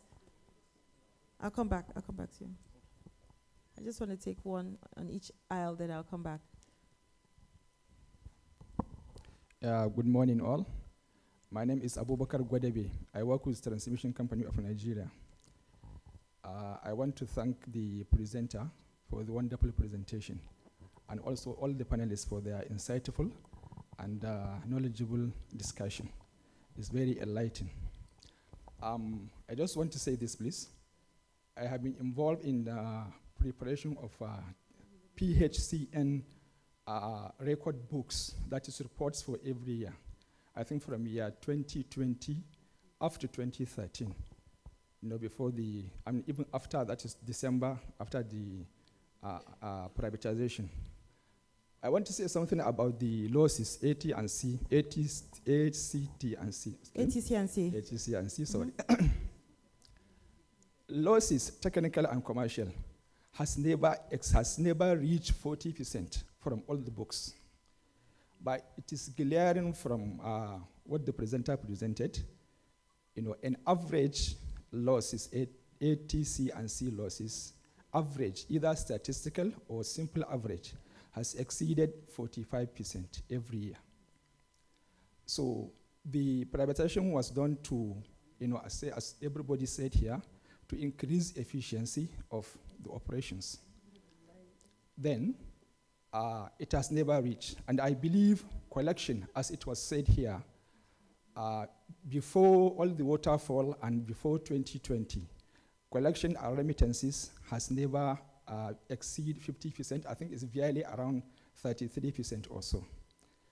So what I'm saying is, and if you look at the junk costs, there have been increase from 7,000 megawatt 2013 to around, that is installed capacity, 16,000 megawatts now, installed capacity. Mr. Guadabe, to your point. Yes, so sorry. are you saying, so to your point, are you saying that there are no losses today of over 50%? Is that what you're saying? No, what I'm saying is there are infrastructure gap, because I said increase from 7,000 megawatt to 16 from Junkos, increase from 5,000 megawatt to 8,000 megawatt from Transmission Company of Nigeria.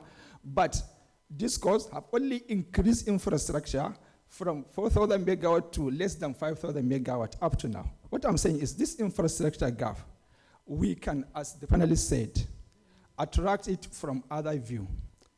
Bring a drastic change in the market, that penalties are applied as are always obtained in the licensing agreement. 1, 2, shall there be any intervention by the government? A suggestion that to now have an infrastructure development vehicle within the whole sector, that the monies will not go directly to the discourse. It will not go directly to any other participant. It will go directly to the maybe trustee, a fund that now will also be responsible for the development of those infrastructure that have not been developed from maybe for the last 10 years. Okay, so you're suggesting an infrastructure fund. Yes. That will be essentially funded by the capital markets. Yes. Private capital. Either private or government. If there's any intervention, 1, 2, then there must be trustee. Okay. That will now drive that vehicle so that it will not be entrusted to the individual discourse. Because there's there's a deficit in trust. Yes. I guess that's what you're saying. I want to believe so. All right, thank you very much for your contribution. Yes, the man in front, you just put down your hand. Yes, please. Yes, please, go ahead. Good morning, everyone. My name is Michael. I'm the acting CEO for a technology company called PowerTech. Just some questions or some contributions. So I've been privy to the MAP program and the NMP program for the past 4 years.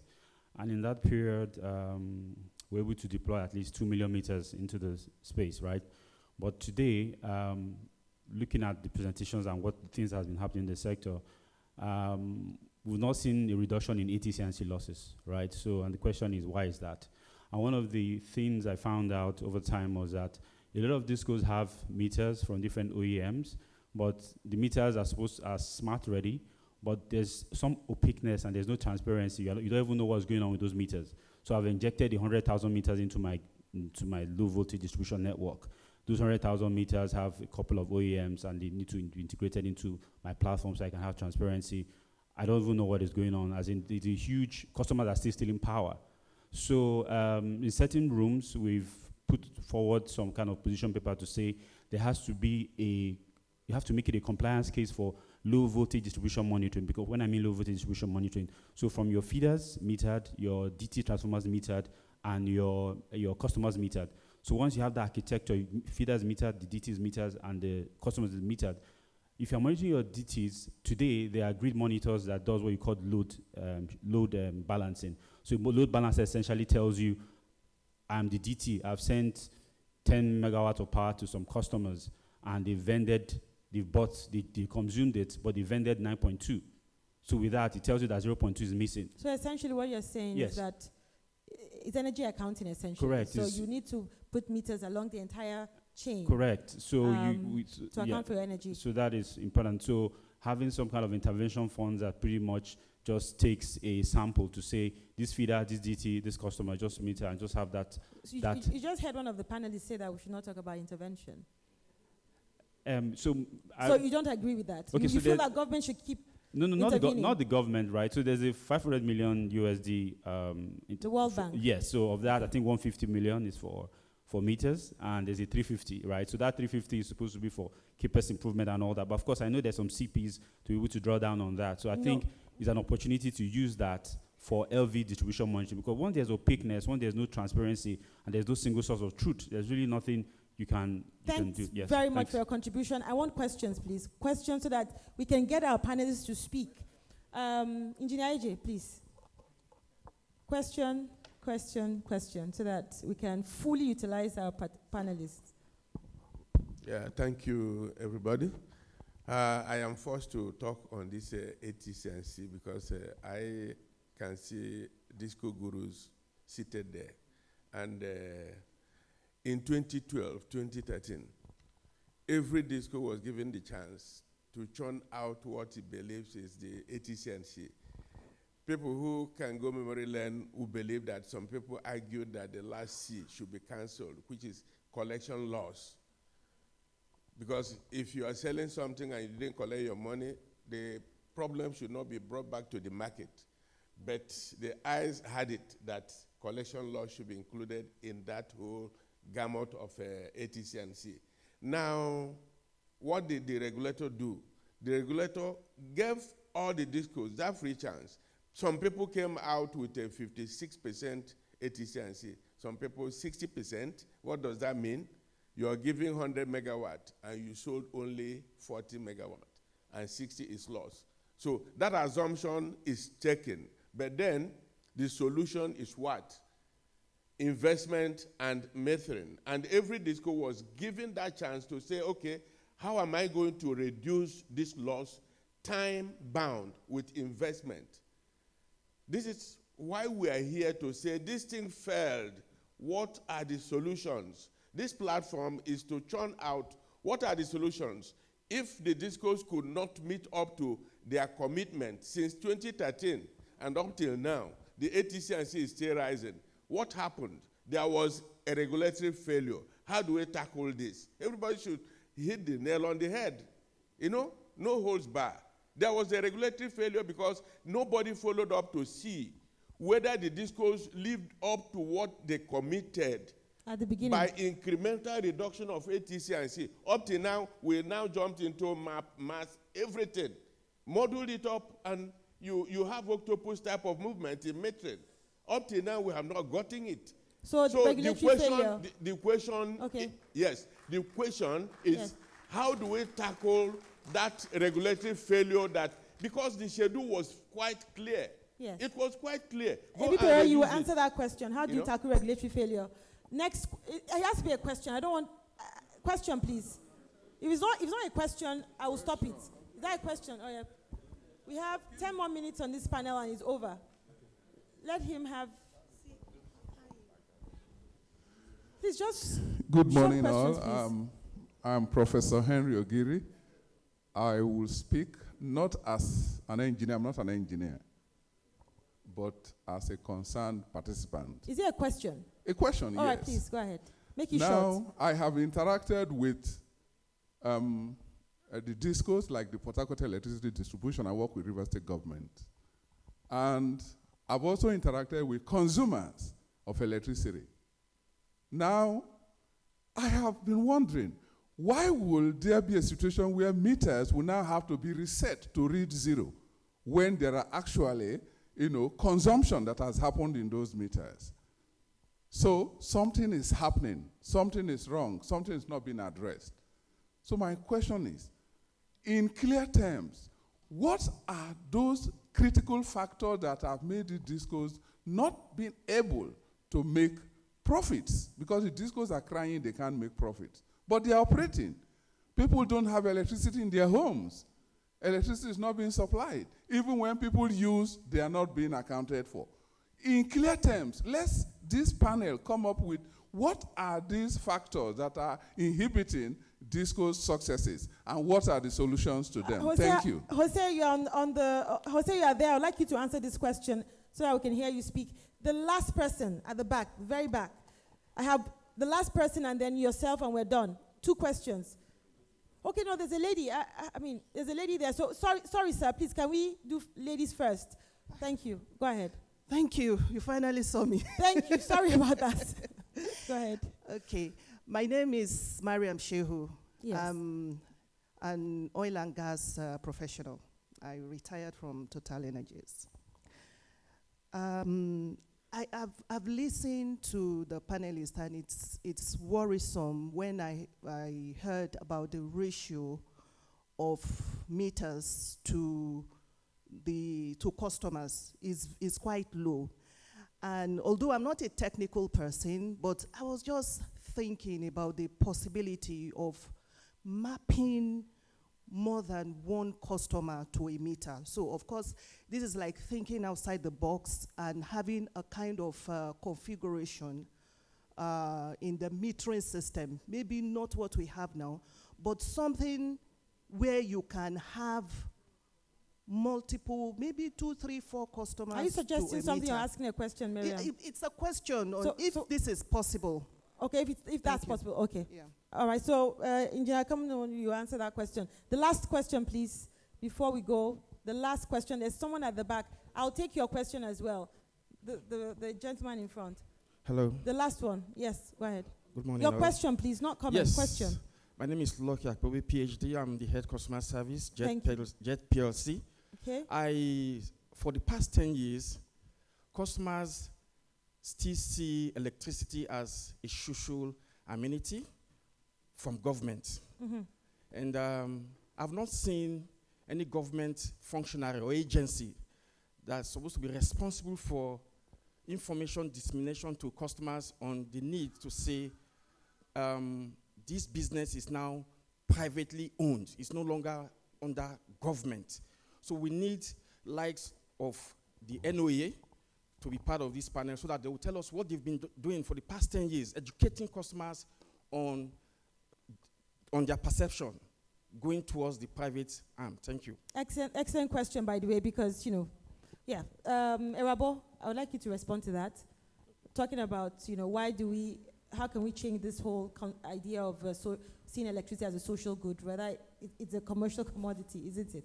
Sure. Yes. Yes, my questions and the person that will answer it will be fantastic. My first question is to my friend, Engineer Dewey. He knows very well where we are coming from.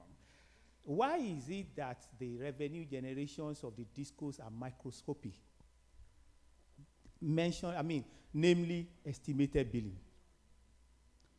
In the case hearing session, why you are defending the increase in tariff that you guys want to get, which we still not allow to happen, is the question of network expansion.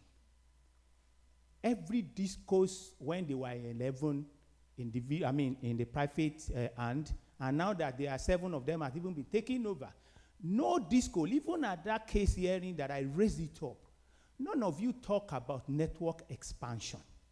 Why I believe that every going concern supposed to see every prospect as a way of generating revenue.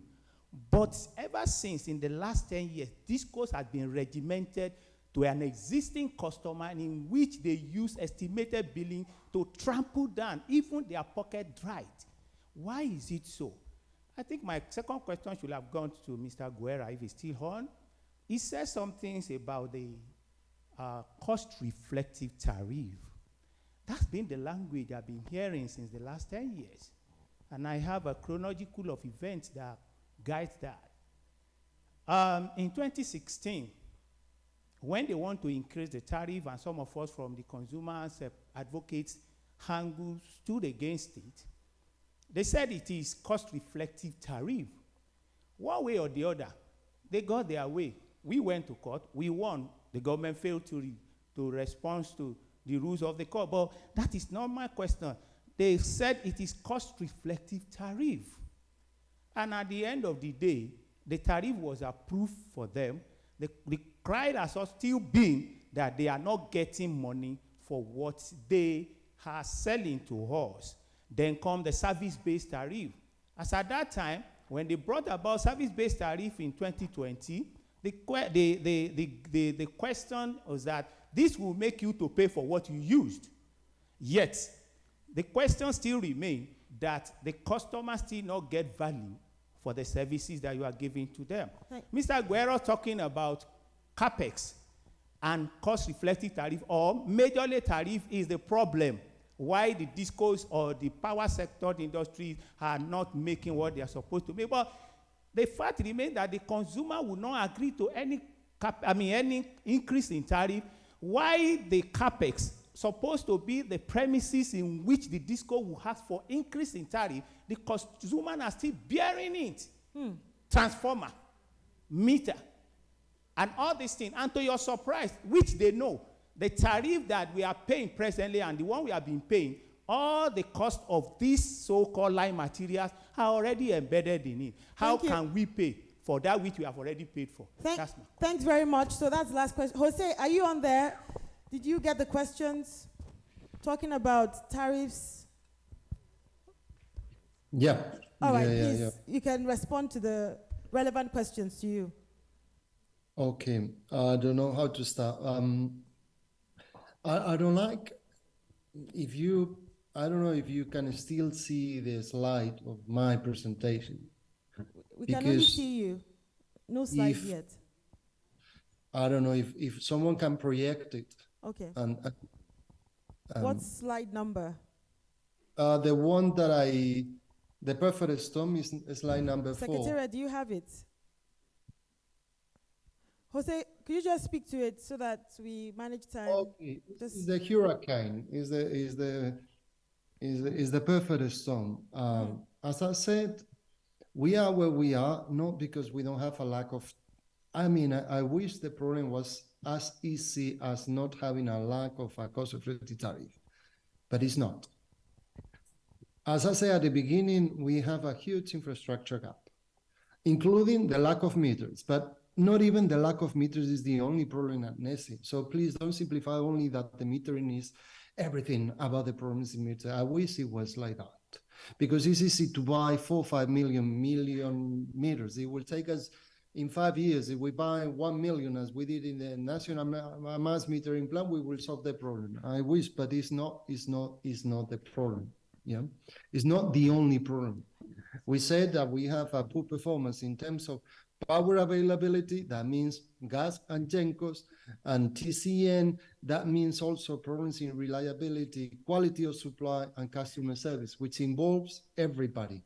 Yeah. So there's a lot of moving parts, which is what you're speaking to. And we also say lack of reliable information, transparency, distrust among market participants, customer dissatisfaction, very high ATC and C losses.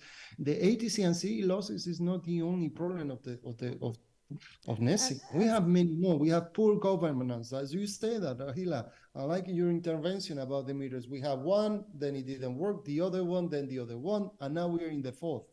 Yeah, but we're changing. Like maybe the national mass metering plan was working, but then now we deactivate it, and there are no more funding for that, and now we're getting more money. Maybe whatever we have to involve also is the captive sellers. Yeah, why the discos are contributing for the meters and not the ones who are really giving power to the society. Thanks, Jose. We have 5 minutes. Thank you so much. And, definitely metering is not it. A lot of people feel that metering is a silver bullet, but there's much more than that.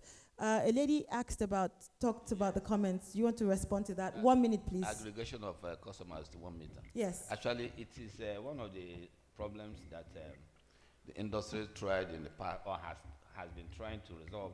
If you bunch more, say 2 or 3 or 4 customers onto 1 meter, you will agree with me that, in fact, you may have more problems in your hands than you have set out to solve in the first place. Assuming at the end of the month the bill comes, if it is postpaid or even prepaid, how do you apportion the bills to different customers who are tied to the same meter? You could see yourself among those customers connected to 1 meter, there could be competition on who wastes more energy than who conserves more so energy. I guess what you're saying is not an effective method. Ebipere, do you want to speak to the regulatory point? Yes. Yeah, yeah, clearly there's been regulatory failure, but as was mentioned, you can't just pick out one individual. I think it is very critical that, you know, we do understand just how impactful regulatory failure is on external investors. There was meant to be a tariff review earlier this year. It didn't happen. You cannot expect investors to come into this market when, as clear as day, there's meant to be regulatory action and it doesn't happen. So there's a sense of credibility on multiple parts, not just the regulator. And going back to what should or should not have happened, there was a lot that is wrong about the transaction design of the privatization to start off with. And I think trying to counter that, the regulator perhaps did a little bit of jockeying around, and I would imagine the regulator understands that they cannot assign blame wholly to discos for certain things which aren't wholly their fault. So yes, there was failure, but there's failure all around. Yeah, I mean, I guess that's what Jose said, that, you know, everybody has a share, blame, or the blame is on everybody in different levels. About the guy talked about electricity as a social good, and why, you know, why is there no much more campaign? I guess there needs to be a lot more done to get people to understand that this is a, you know, it's a commodity that has a price. You know, it has to be paid for you to have more to invest in. Your comment? You know, I think that, and by the way, thanks Ebipere for making that link between investors and regulators and the market. Now, the challenge is that I think that the discos have essentially one product. And they haven't been very good at creating products for the market. So when people don't see that distinction between a government utility and a private utility, is because, you know, how they're being served hasn't changed. Yeah. So I think what discos need to do is to say, look, I know they have the service-based tariffs and band A to band E, for example, right? Perhaps what needs to be done is that branding, the disco to say, look, just like what the engineer said, and I think Lady said about aggregate customers or whatever it is, the further you go away from the epicenter of an urban area, the lesser, maybe because of distance of and losses, the lesser the customer feels of the presence of the disco, right? So I think what they need to do is effective branding, right, along the different bands, to be able to say, look, if you're in band E, this is your product, right? If you're in band A, this is your product, and then have the customer service to deal with it. Now, at the government level, in terms of trying to make that distinction, it's going to be very difficult because they see on 40% of the discos. But I think perhaps what can help is principally the BPE or the regulator in its customer forums, or NERC in its customer forums, is able to do that education. Yeah. But really comes down to the discos being able to create a product that identifies with the different market segments, and so that the customer understands they're now dealing with a private company rather than how NEPA was, which is there's no difference in customer experience. So essentially, a lot has to be done on customer service side to give that spirit of, you know, there are new sheriffs in town and not business as usual. Sure. I did to you the last point. 1 minute, yes, please. And I'll be very quick. Done. For the sake of, anytime there's an intentional change in direction, even in our personal lives, we do some things that are drastic. Yes. For 10 years, we've spent time just sitting and doing scorecards for every market participant. TCN has done well this time, they're not doing well, there's a collapse. Disco has done well, not done well. It's a shame that consumers that are not even experts in power industry have had to learn so much. You heard my friend there speaking.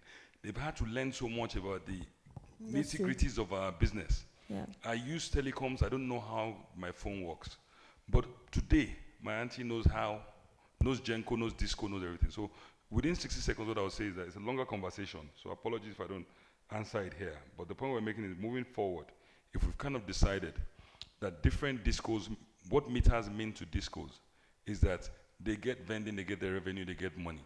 What it means to a customer is that they vend, they pay for what they have.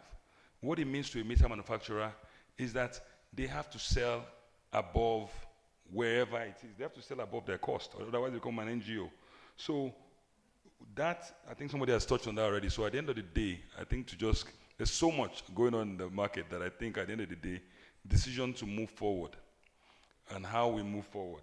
And there has been, so I'm not going to sit again in that spirit and say to you back, no, there was some network expansion.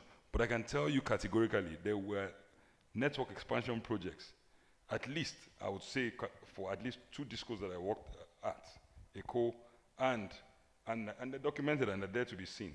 The question is, if I'm forced to network expand to Metama or to network expand to Ikoyi, then the guy in Abijo or the end of Ibeju is going to continue arguing. My hometown in Osun, to end it, has not had power for about 8 weeks. I won't put, I said Osun already, so it's about a disco. I called them to find out because they do not understand why they did not have power. And the bottom line, as soon as I called, I had to rephrase the response to the hometown because they've asked them not to, there is a regulatory requirement for them not to restore until they replace the whole length going to that place. I know for a fact Ibadan does not have the funds to replace the whole length to go to that place. So, how do you explain to that? So I think that should give you a sense. All right, thank you so much, distinguished panelists. I guess just to wrap up here is, I think that the takeout from the entire conversation today is the need to come to the table and recognize the hard facts. There is a problem. There's a supply shortage. There's a revenue shortage. Over the last 10 years, government has been the only one or the fallback to bring money. That wasn't the original design. The market has to be redesigned in a way that it attracts private capital. And what does private capital want? They want consistency. They want control over their investment. They want sight of revenue so they know what their returns will look like. They need, some level of confidence that they can get from government that everything that needs to be done will be done. I mean, oftentimes we always talk about all things being equal, and we know that things they're not always equal. But at the end of the day, I think the panelists have been able to establish clearly what the issues are, the problems, and the way forward. And thank you very much to the audience that have sat down to listen to us. And thank you very much as well for giving us extra time to end this panel. Thank you very much. Hello. Yeah. Wow. Honestly, I think I will just say, This is day 2, and it's a technical session, and I live to say we are technically inclining ourselves, engaging ourselves. But me, as a normal concerned Nigeria, it's insightful. Because when you guys tempered a little to the next session, talking about metering, that was when my eyes opened. I understood more than I was understanding, because it concerns me. Thank you very much, the board and members that have been able to throw more light into this aspect of power generation. You're going to do me a favor. You go down, step down, and there will be a snapshot for your set. And where's the chairman? Okay, you're going to participate in this. While this is ongoing, we have created another session where the eating, or rather the tea break, will be in 2 categories. The session members, both the panelists, the presenters, and the high table, sorry to use the word that way, we have created a room by your right. On your way going out, the ushers will kind of take you there, usher you into it. While the rest of us, the big guys, we're going to go straight to the extreme end of the building. We have a very beautiful setting for us to have our tea break. I mean, I usually don't like to say tea break because there's coffee. So we have a coffee break. All right, that will be done. And then we just have about 20 minutes We'll be back here 12:20, please. The next session is going to be talking about metering and customer centricity. I think that concerns people like me. So I would love to come back on a very good time so that we give the panel of sessions to be able to deal squarely into that, and questions could be asked and answered. So thank you. And the woman did us perfectly well. You didn't fold my hand. Let me give you a Thank you very much. Thank you so much. That was a very good one. You know, when there was observation that women were not given, and the woman stepped in, I think it was flowing. So the next session, we'll hope to see if we can bring in a woman. Thank you. Please, we just have about 20 minutes. All pleasantries, greetings can be done in the tea, coffee room while we come back in 12:20.